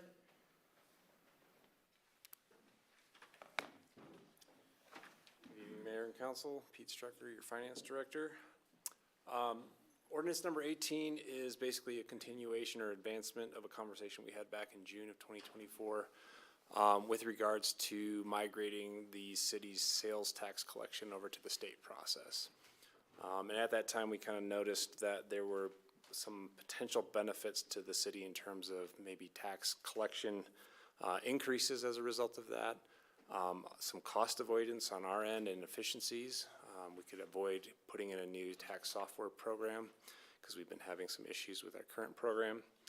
And also just significant simplification for businesses to file. Basically, this is a standardization. They already do file at the state level, so they would just be filing our local sales tax in addition to their state collections at the same time. So with that, in order to migrate to the state collection process come 1/1, we needed to revise our tax code to basically align with the states. As you said, there were a number of pieces to this. Just to point them out real quickly, the first section in here is basically a repeal and replace, basically just pointing our tax collection criteria to the state's statute as opposed to our own. It still defines our 2.4% tax rate and the specific uses for those taxes, so we don't change any of that. Section 2 is actually just an oversight issue that we had in the past where we didn't add the tobacco tax that the city adopted back in 2018 to our code itself. So we had authority, but just as a clarifying item, we wanted to add it into the code. Section 3 is to just make a separate section for the food tax rebates program. It used to be under our sales tax definitions. This is just moving it out into its own section. It is also taking the per person amount up from $85 to $132 for the next year. That was the last conversation we had on that with council. We would then plan to increase that with CPI growth, I think is what the council's wishes were going forward. Section 4 is basically just removal of all the definitions that would no longer apply in our code because we would be relying on the state statute for our definitions for sales tax. Section 6 is basically just defining that all those definitions don't apply to our sales tax and only apply to other areas of our tax code that remain. And Section 6 eliminates a vendor fee of 3.3% up to $50 on filing. This is basically reflective of the fact that we're streamlining the tax remittance process and there's no need to do a discount anymore. And that is the extent of the changes in the code. So with that, I'm here to answer any questions on first reading. This is first reading. Questions? Of course, I was going to ask about the food tax refund. In reading in the packet, I didn't see anything about the escalation clause.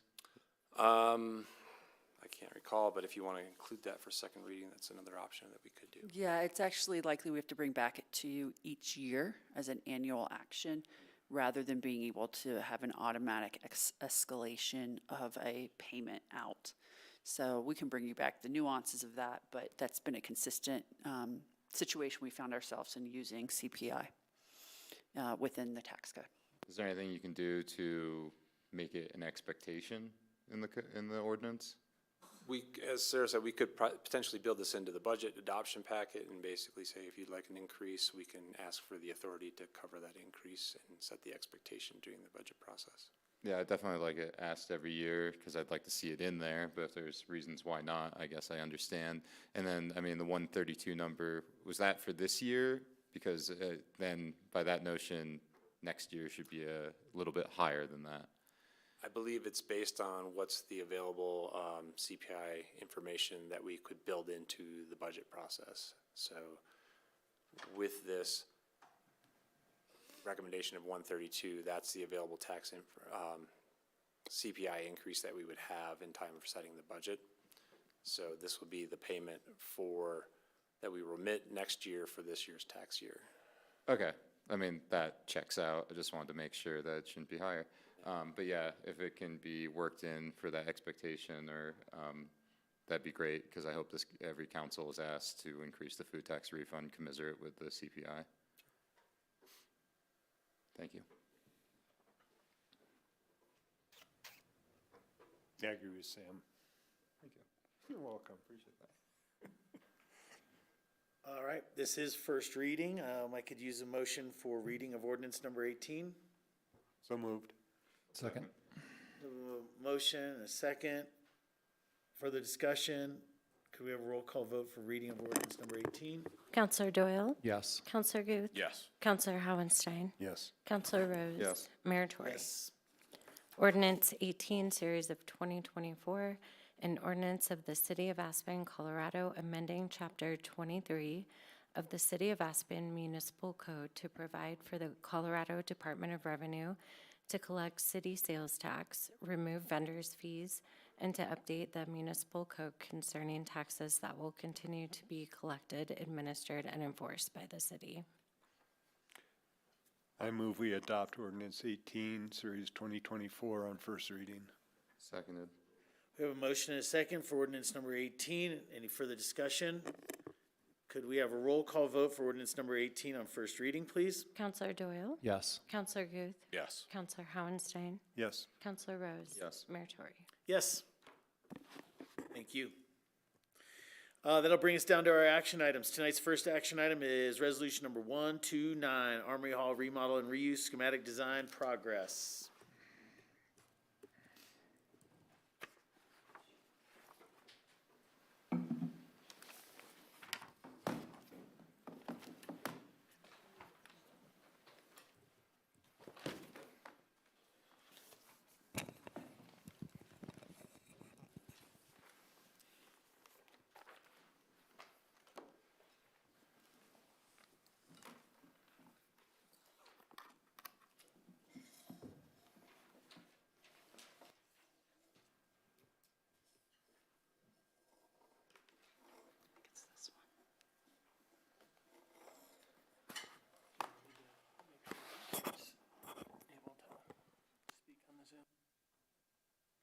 Jen, do you need power?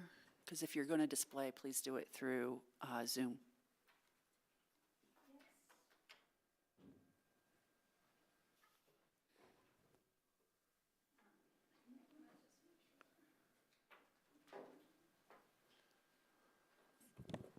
One thing to note is the design team's development consultant is attending through Zoom tonight, so he needs to be admitted as a speaker into. What is the name of the consultant? Garrett Simon. He should be able to talk, though. Correct. Oh. He's just been promoted to panelist, so he should be able to now speak. Garrett, can you hear us? Yes, I can. Good evening.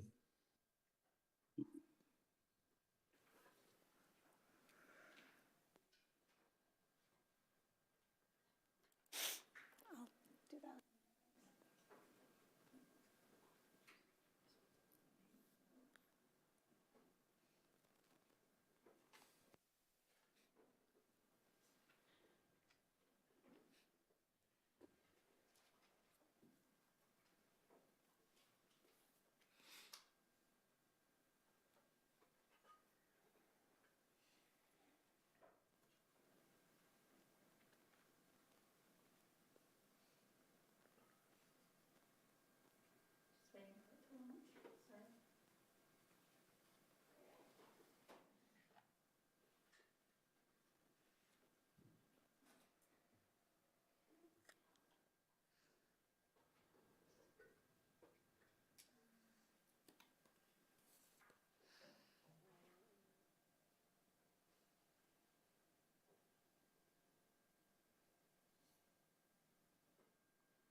Bless you.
All right. Well, the color's a little off. My apologies. My name's Jen Phelan. I'm the development manager for the City of Aspen. Tonight, we have a project update for council on the adaptive reuse of the armory. I'd like to introduce the team. To my left is Todd Kennedy of CCY Architects. Bo Breck is to the right. He's with Ripple Creek Properties. Simon Elliott's in the audience. He's also with CCY. And Garrett Simon of Immersed introduced himself a minute ago.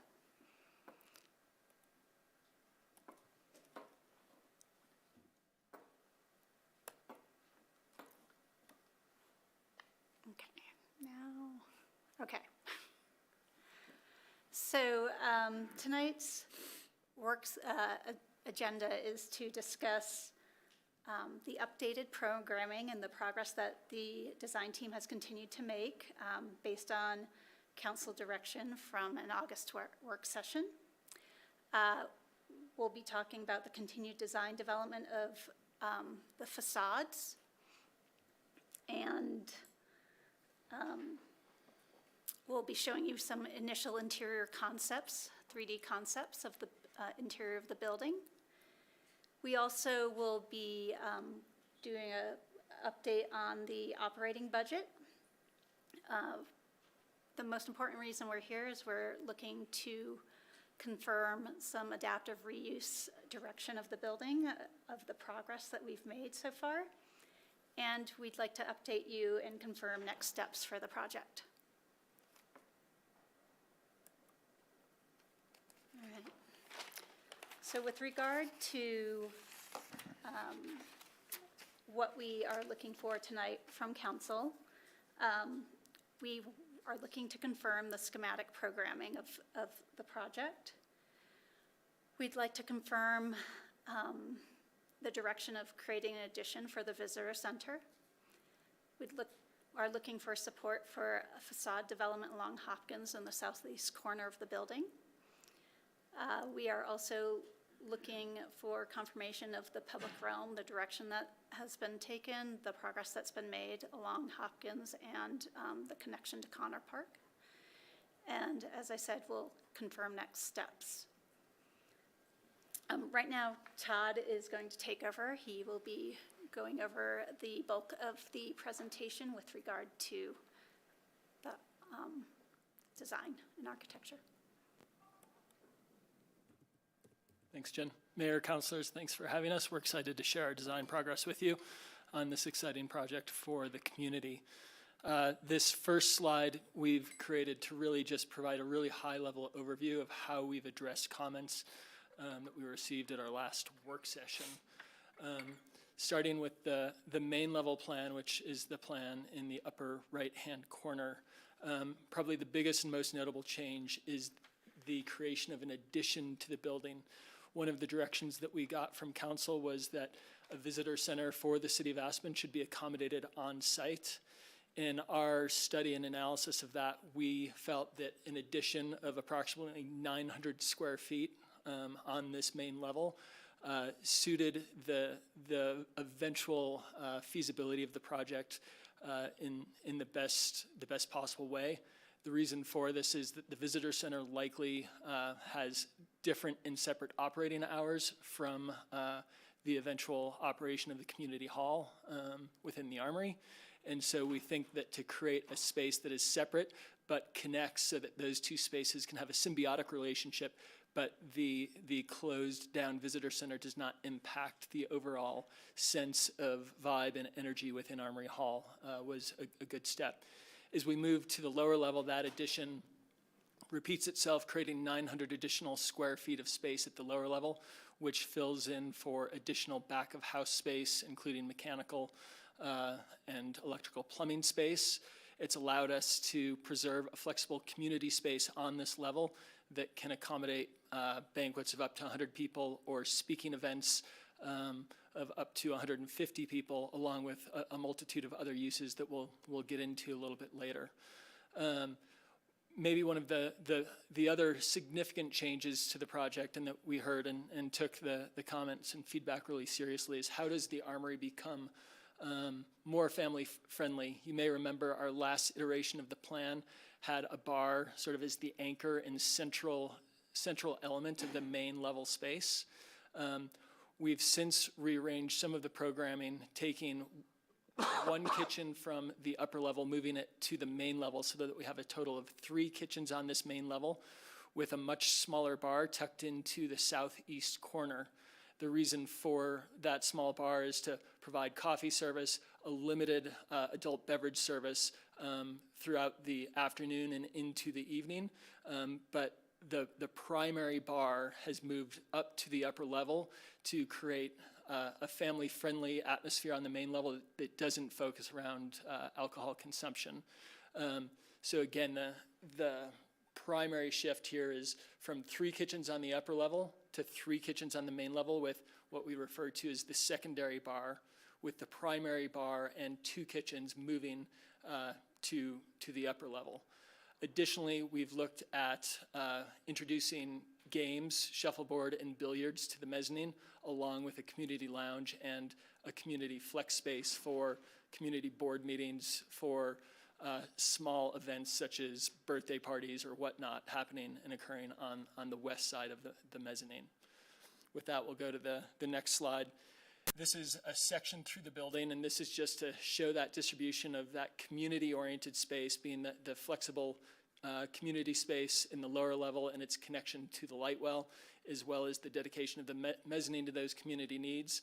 The light blue space is indicating further community needs, but focused a little bit more on the food and beverage aspect of the project in terms of providing both soft and table-based seating. The yellow elements are kitchens. The orange element is a bar. As we move to this next slide, we remove sort of the graphic of the distribution of space, and we're showing this to begin to help you understand the level of complexity that's involved in this building. We're looking to try to create as much daylight within the main level of the armory through creating an opening between the upper level and the main level so that that main level space can be flooded with daylight through 3 new skylights. This building is also very complex in its mechanical system requirements, and so we're beginning to look and study how the existing roof can be modified to create a slight depression so that mechanical equipment can sit on this roof and not have any visual impact from the public right-of-way in terms of the appearance of the armory. Next slide, please. Thank you. So quickly, we're going to run through these floor plans. I don't think this is where we need to spend most of our time this evening. Again, what we've really tried to address in this is that redistribution of program. So here again, you can see the addition of the visitor center, which then also accommodates new vertical circulation to the lower level. One aspect that we're excited about with the visitor center is that in after hours for the visitor center space can now serve as a pre-function space for the flexible community space on the lower level, creating more of a sense of entry besides the expanded light well on Connor Park. Moving into the main hall of the armory, again, you'll see our 3 kitchens anchored towards the back of the space with some dedicated back of house space. We've preserved the idea of retail kiosks to the west. Those, again, could be pure retail or it could be some type of grab-and-go food establishment as well. And then you'll note the smaller secondary bar anchoring the southeast corner. As we go up to the mezzanine, again, on the west side, the community boardroom or community meeting space, the lounge and the games. Moving up to the upper level, we see the primary bar anchoring this space. One thing we've tried to focus on in reconfiguring this space is how does this space allow for various events of different sizes in terms of how is the space able to be partitioned off while still providing access to the kitchens to the lower level of the hall that may not be part of the private event. So people downstairs enjoying dinner with their family could still come up here, access kitchens, while there may be an event up here. So making sure that those kitchens are positioned to allow that flexibility of use. Is that a stairwell / elevator, the white block that's in the middle? The white block is primarily stairwell and opened below. At the north of that block, it's open to the mezzanine, and sort of the central part of it that looks like a U is open to the main level below. Does that make sense? Excuse me, can you point out where the bathrooms are? I see one that has like 4, and I don't see another one. So the bathrooms on this level are non-gendered bathrooms, and then the gendered bathrooms are downstairs on the lower level, which we're going to next. So Councilman Guth had made a request to look at studying the removal of bathrooms from the main level and distributing those elsewhere to preserve the valuable square footage of that main level. So again, we've gone to non-gendered restrooms on this level, meaning all genders use those facilities with framed walls. So each of those water closet compartments are very private and then share a common sink. This is similar to an approach that was taken at Molly Aspen, if you've been there to experience that. And then for people who would prefer to use gendered bathrooms, the lower level accommodates full-size gendered bathrooms. Are there restrooms on the main level at all? There are not restrooms on the main level. Building code allows for restrooms for you to be able to travel one level in either direction. Yeah, that seems unfortunate to me, but all right. So as we go to the lower level, again, this is really just showing the possible ideas for some uses. Again, speaking engagement, winter market, banquets. Additional uses could include performances, art gallery, various different needs that serve the community. There's now a vestibule to this space that connects up to the visitor center, again, thinking about the need for pre-function space for an event that might be happening here.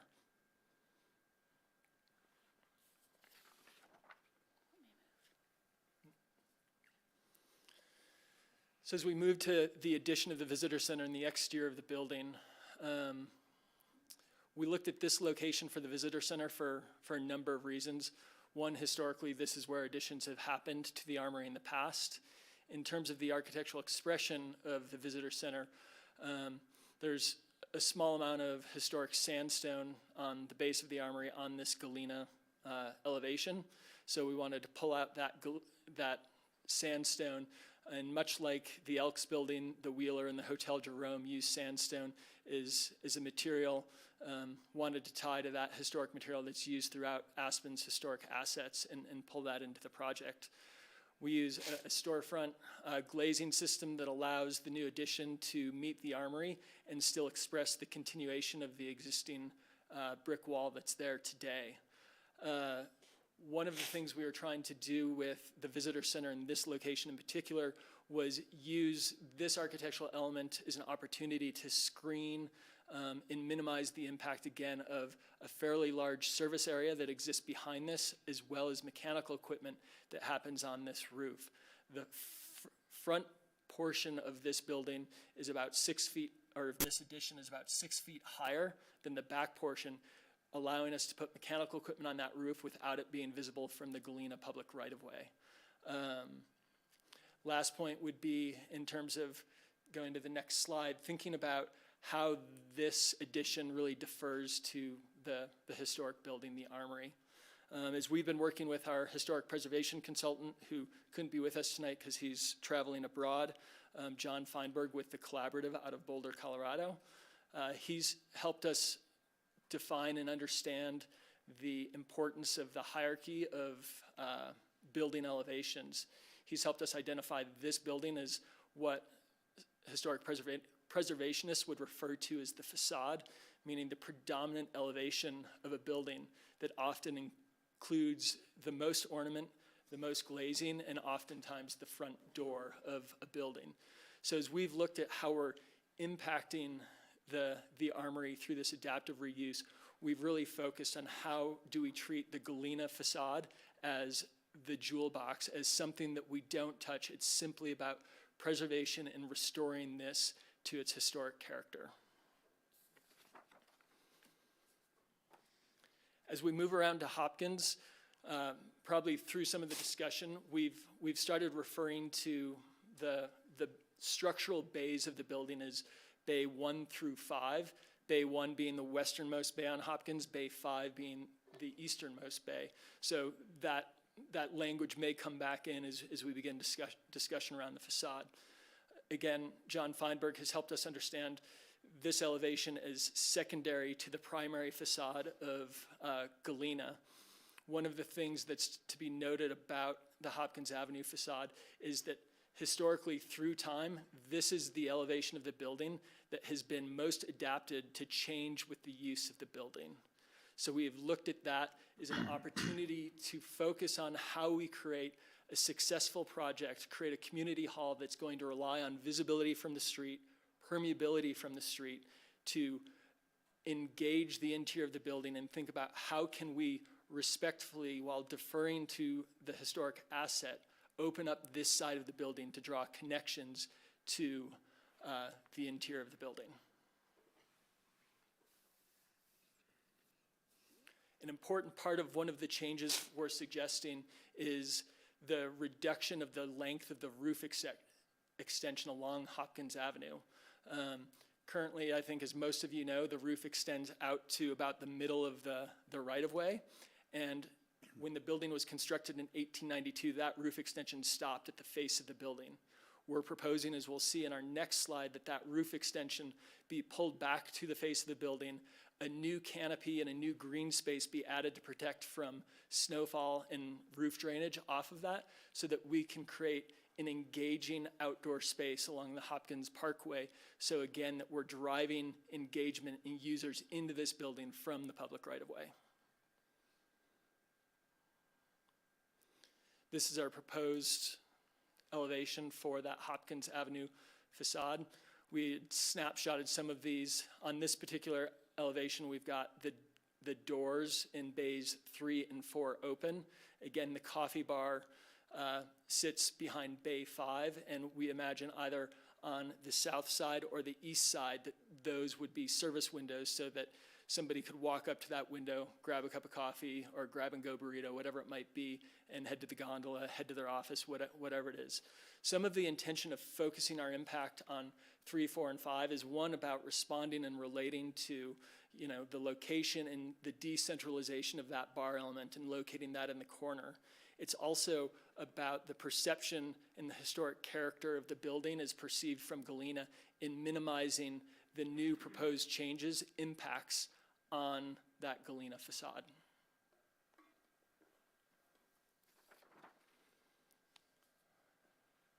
This is a view of the proposed changes as they wrap to meet Connor Park. So here you see that service window. We've also added a vestibule, which one is required by the IECC, which is the International Energy Code, which Aspen has adopted. Anytime there's a primary exterior entrance into a space of 3,000 feet or greater, you need a vestibule. We studied this vestibule being inside, but it had some ramifications to the space planning and some impacts in terms of the building meeting the needs that we've set out to accomplish. The other reason for the vestibule, aside from just sheer energy performance, is of course guest comfort, patron comfort when they're sitting inside, so that there's an airlock preventing cold drafts from being as impactful to their experience. As we move to this next slide, we begin to talk about the connection to Connor Park and the expansion of a light well that feels less like a moat and more like an extension of Connor Park growing down to meet this lower level community space, figuring out how to get more daylight into that space. We've been working with Mike Tunte of the Parks Department on plans for Connor Park. Mike has helped us develop this approach to the light well, again, ensuring that the connection not only between the main level of the Armory, but also the lower level of the Armory reinforces a strong community connection. With that, we need... Quick question on that. That huge spruce tree that exists there, is that? That's preserved, yes. You can see it in the upper left is the existing spruce tree. You can see the radius of the new light well. That's to keep construction out of the drip line of that tree. So like we've been working with parks, we've also been working with HP rather. And HP does have some concerns about what we're proposing. It's our full intention to continue to work with HP on getting to a balanced approach of finding an approach to the project that is setting it up for success in terms of the capital investment in this project. We want to stack everything in the project's favor in terms of being successful. And in our minds, in our development consultants' minds, as well as the city's development consultants' mind, that means creating as much permeability, as much transparency on Hopkins as we possibly can. We want to be forthright in that bays 3 and 4, so in the alternate approach, the bays 3 and 4 currently represent historic window openings. And so our preferred scheme asks that historic material be removed from the building beyond just brick. That is, again, working to find a balance with those HPC guidelines. Again, our preferred approach is on the left. There is an alternate approach that allows those openings and the brick around them to be preserved. However, in this particular rendition of that, we are suggesting that the sills of those windows in bay 3 or 4 be dropped. So while the openings would be existing, the brick surrounding those openings would be existing. The brick underneath those openings would be removed to allow those windows to have sill heights that are more conducive to, again, create that visibility and transparency to the interior space. Go to the next slide. That same oblique view of the preferred and the alternate option, which addresses some of HP's concerns regarding bays 3 and 4.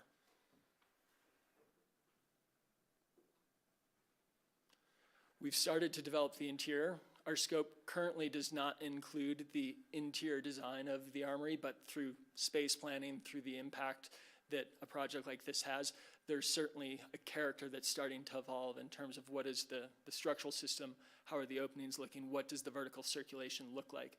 So while these are very early and will continue to be developed as we approach our schematic design completion at the end of October, we wanted to begin to flashcard some of the dynamic qualities of the interior space of what we're proposing for the interior of the armory. And we're very excited about this direction and hope that it generates some excitement for the 5 of you. Next slide. This is the upper level. We're looking to add, or there's currently a number of skylights, one large, couple small. We're looking to replace all the skylights, one, so they're more high performance in terms of energy efficiency, reconfigure them, make them bigger. So again, that we're really creating a draw to this upper level through anchoring this space with that primary bar, through flooding this space with daylight. The views out of the dormers on this level, both to the north to Red Mountain and the south to Ajax, are really the best views this building has to offer the community.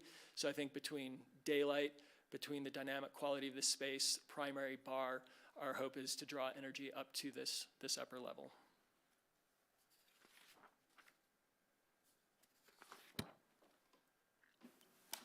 All right, Bo Breck with, pardon me, Bo Breck with Ripple Creek Properties. So what we're looking at here is essentially a basic flow chart of that our team has put together to describe the armory operations. So really this is kind of an overview and outline of our business plan, and an updated operating budget has been generated concurrently with design progression and was appended and summarized in the latest memo in advance of this meeting. So we'll be looking at the slide really as an illustration, again, as we walk through what you might call the business plan, and as we walk through a little bit about the operating budget, so we understand some of the financial impacts of the project. So really work with me here in thinking about a basic profit and loss statement for a business. Let's start there and think about the master operator, or also being maybe referred to as a licensee, who operates the building on behalf of the city and also runs and manages the bar operations. So the basic income being generated by the asset will be from bar sales, which our team, based off experience operating similar properties and looking at the size of operations here, are projected about $2.4 million per year.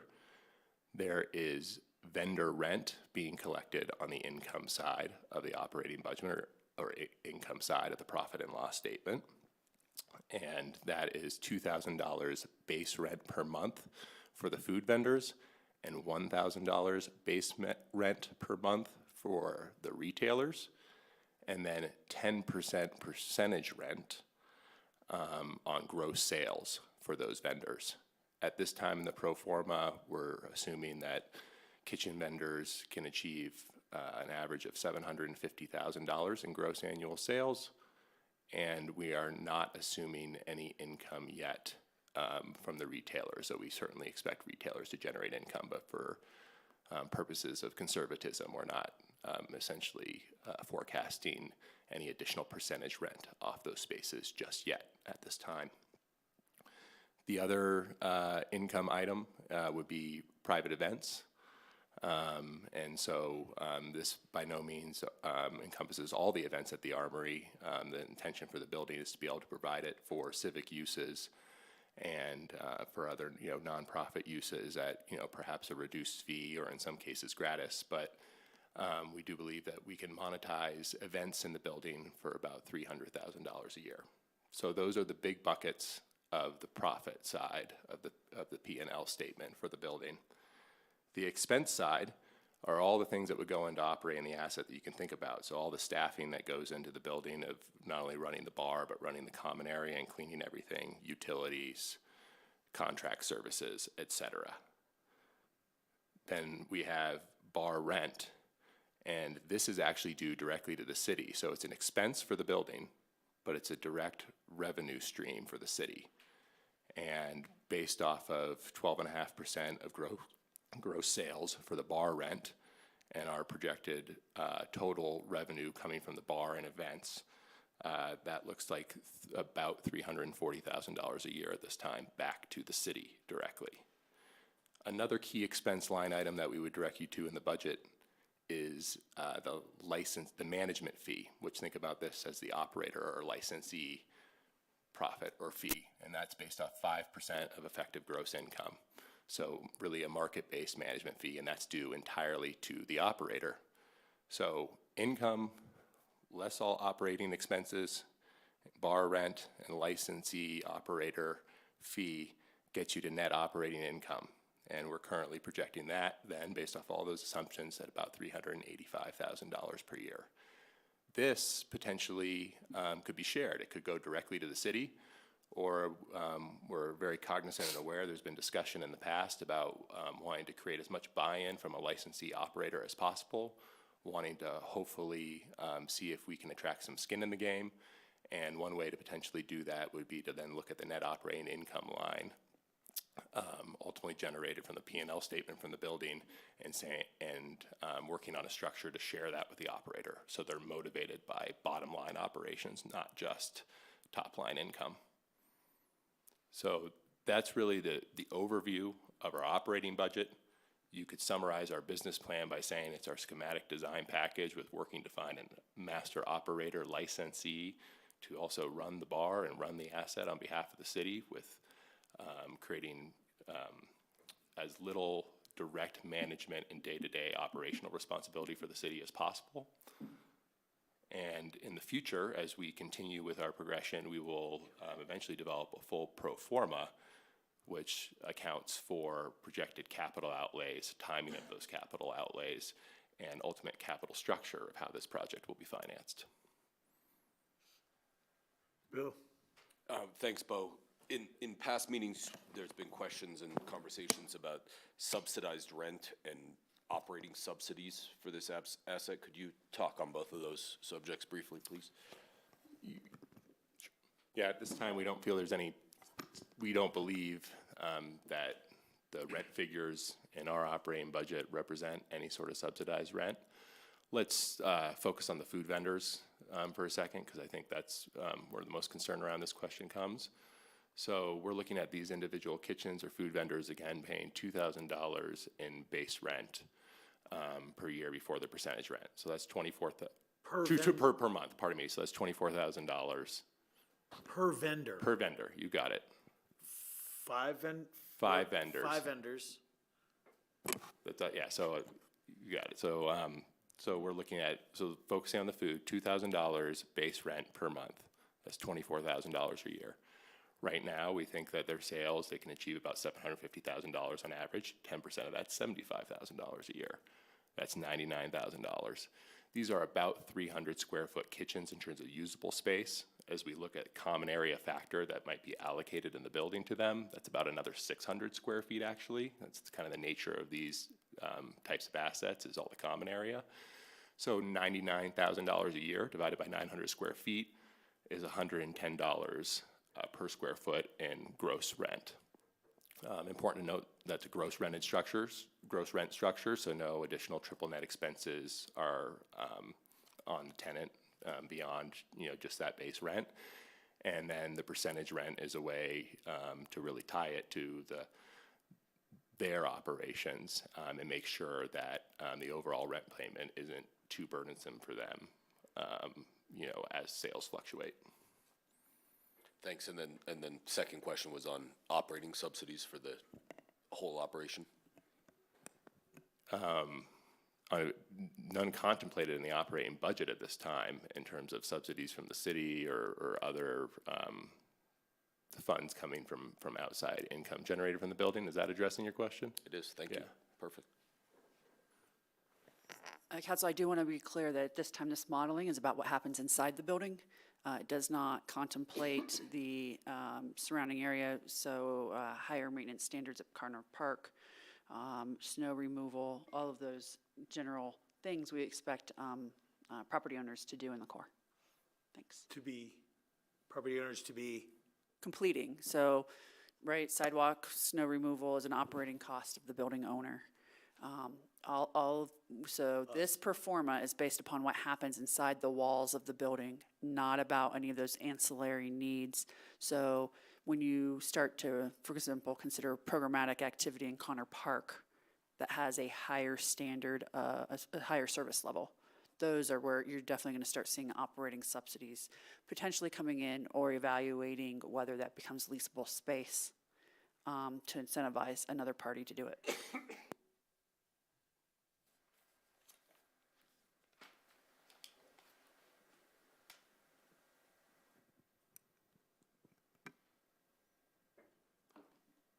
Does Garrett want to add anything to this slide or to the conversation? Just checking. I think Bo did a fantastic job. Thank you. Okay. Is there an elevator? There has to be an elevator, yes. Should I go back and show that? I don't think we need to locate it. Okay. There's no elevator in the building. All right. So what the consultant team's looking to move forward with is to complete the schematic design. Our target for that is end of October, depending on direction that we get. And we also are looking to prepare a land use application to be submitted by the end of the year, Q4 of 2024. We are looking to also get a CMA or a GC cost estimator on board. We'll be getting an RFP out at Q4 of 2024. So that would be probably beginning of January 2025 for a contract. We'd like to start moving forward with design development concurrent with the land use application to keep moving this project forward. And as we make a little more progress on the project, after selection of the CMA GC, with more progression of design development, we'll be looking at potential for operator licensee for the project. And so for us to get to schematic and keep moving forward, the items we really need to talk about tonight and either confirm or get some additional direction on are 5 topics, really 4. We want to get confirmation of the schematic programming of where it is currently so we can finish up schematic design. We'd like confirmation of the addition of a visitor center, if you like the direction of an actual standalone addition off the alley.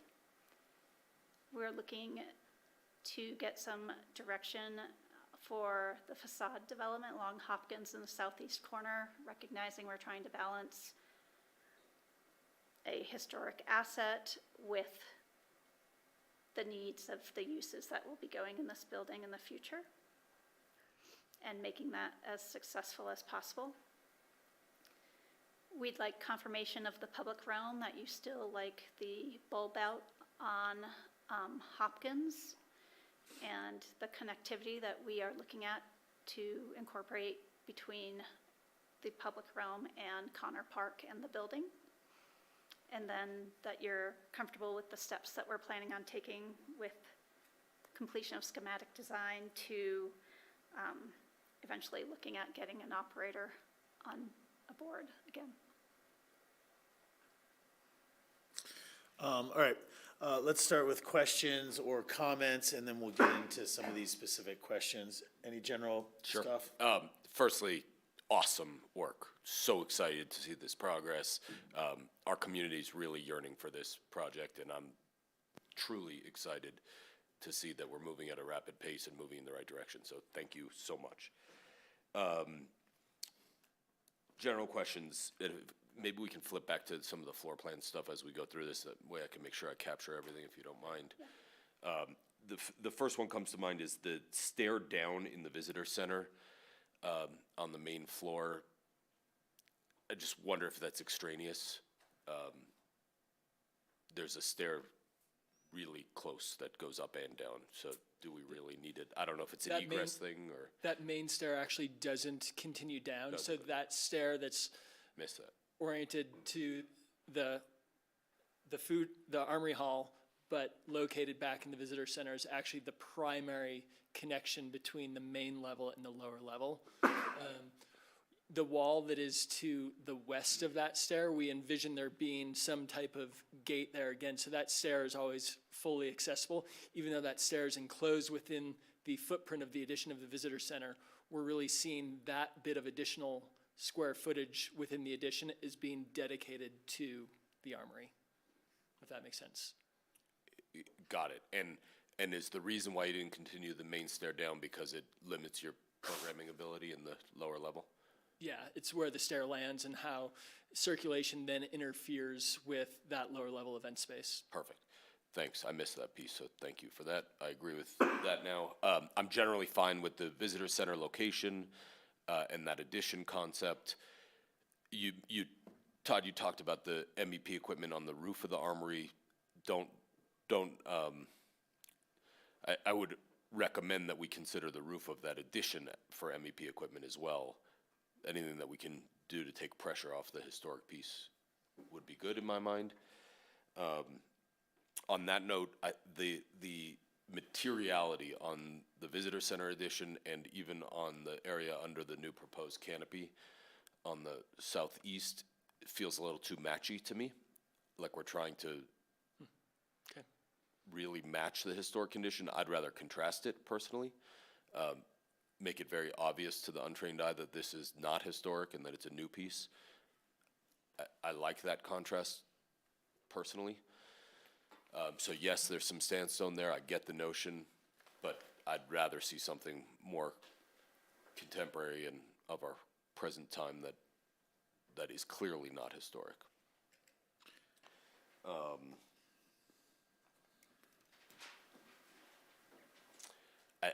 I know there was some concern about the restrooms not being on the main floor. I do not share that concern. I think going one floor down or taking the stairs or elevator up to the upper level is totally acceptable and will actually help people explore the space. If you've ever walked through an IKEA store, it's very intentional the way they bring you through the space and make you engage with the entire store. I think that will lead to the success of this building rather than people just popping in solely to use the restroom. You got to experience the space, which I think is a good thing. In regards to the historic window question in bays 3 and 4, if I'm not mistaken, I'm comfortable making that trade-off to achieve the preferred design with the canopy over bays 3, 4, 5.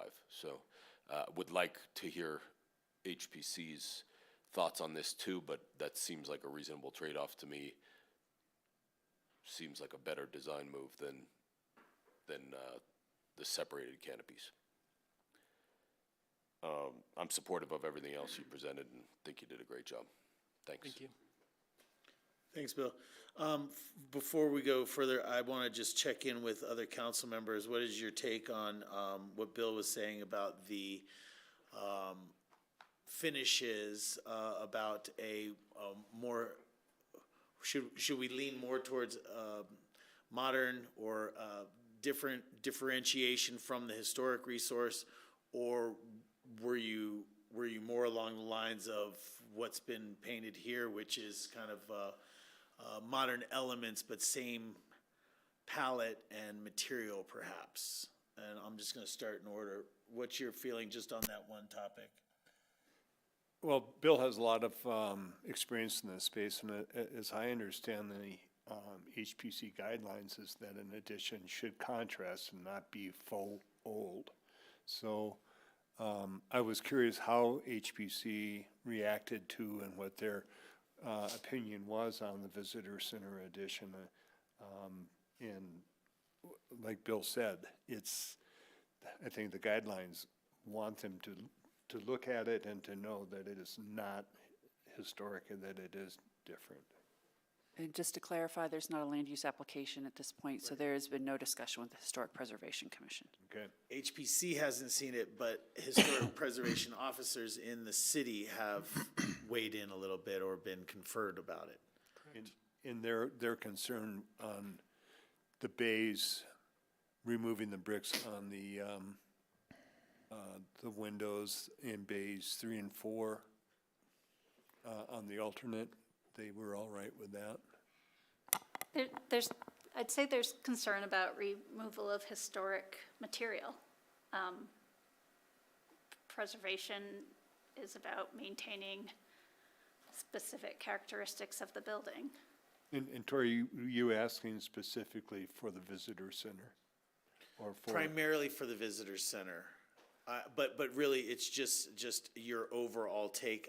Again, a lot of this is guided by some of the codes that we have and historic preservation guidelines are what I want to follow for the most part. I think that there's some departure here, and so because of the process that we're entering into this, we're going to get reference from HPC, but council will have final authority in the process that we're in. So I just don't want to be making design choices that are outside of community expectations. So I'm just talking in generality. How do you feel about the renderings that you've seen? Well, I like the Hopkins Street, the preferred treatment of Hopkins. I'm curious how you integrate historic with new here.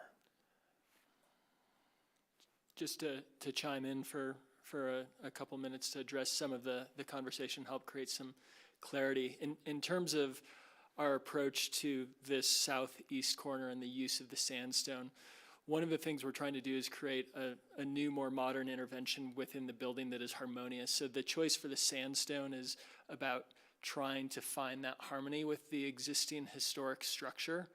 And I had Jen pull up this slide because as this zooms in on a little bit, there's a cleanness to the detailing of the sandstone that is, we're really focused on how we might detail this material so that it's clearly different from the historic, but using this material because of its harmonious quality with the existing brick on the building.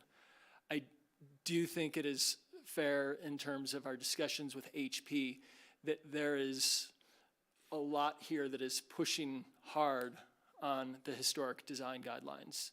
And again, our mission here is to balance historic preservation with concerns from the engineering department with the economic success of the project. And so this is pushing those guidelines quite far. And I think it's fair to the HP staff that we're collaborating with to acknowledge that. But again, we're searching for that balance between all of the factors affecting this project, and that doesn't allow us to take a singular lens towards preservation. And finally, I do like the tie-in with Connor Park.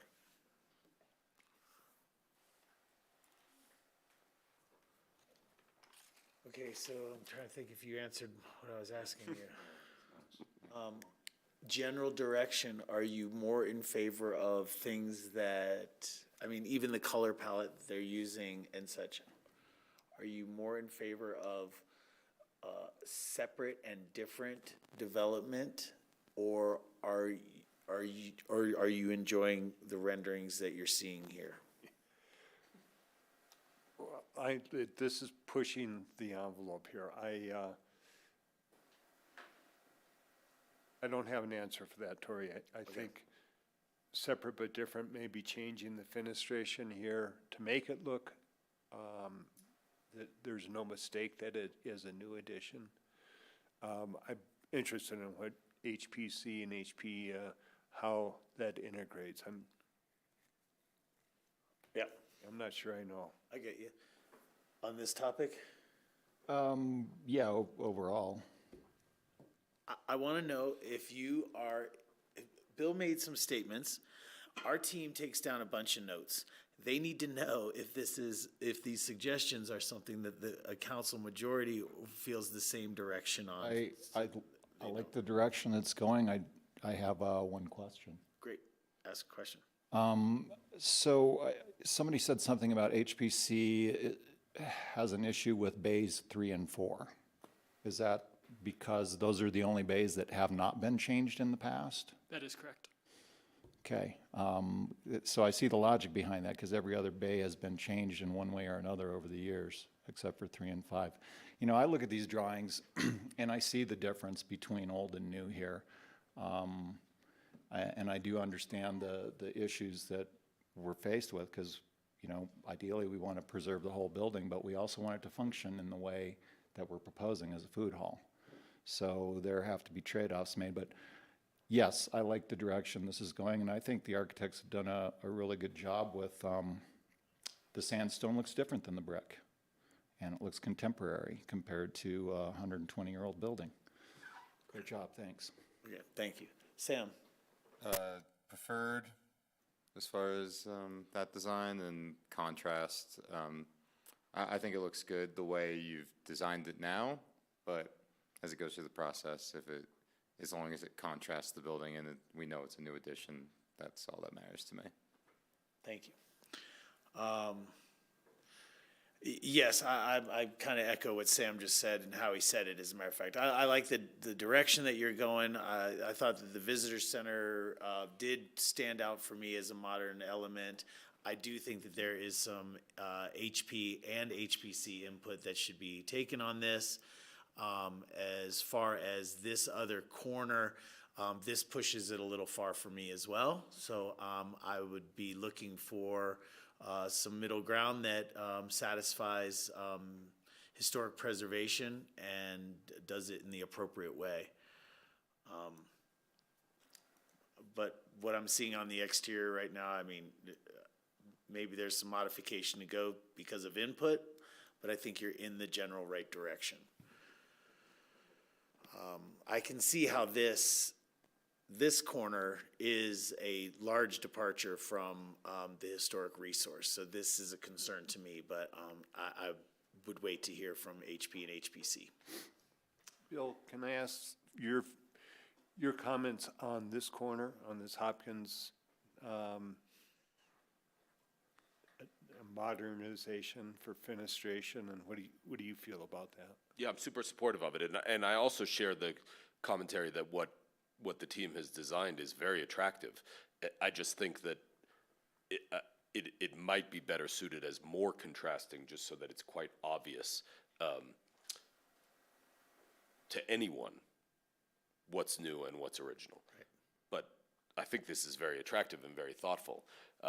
I really like this corner. I think it's going to be pivotal to the success of the operation.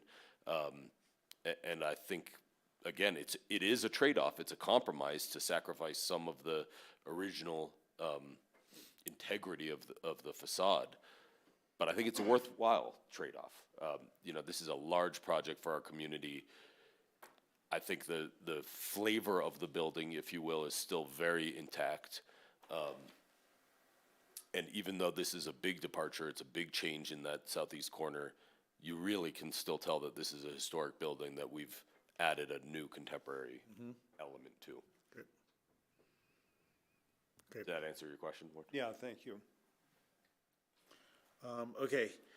A question for you on another point brought up by Bill just a moment ago. Bathrooms, are there bathrooms slated to be in the actual visitor center? They would, given the location of the stair to the lower level, we're anticipating that visitor center would utilize the lower level restrooms through that primary stair or the elevator. Thank you. Any other questions, clarifications, or anything you need before we just answer 5 questions? Some other stuff, Sam? I was wondering if you knew how many parking spaces will be lost between the visitor center and Hopkins? I don't have an exact answer for that right now. On Hopkins, we've described it as 6 or 7 in terms of being in schematic design. On the alley side, what we're losing is still pretty in flux depending on mechanical systems and other service needs. And then, yeah, there's just a concern about parking, but that's beyond this. Is this building ADA compliant?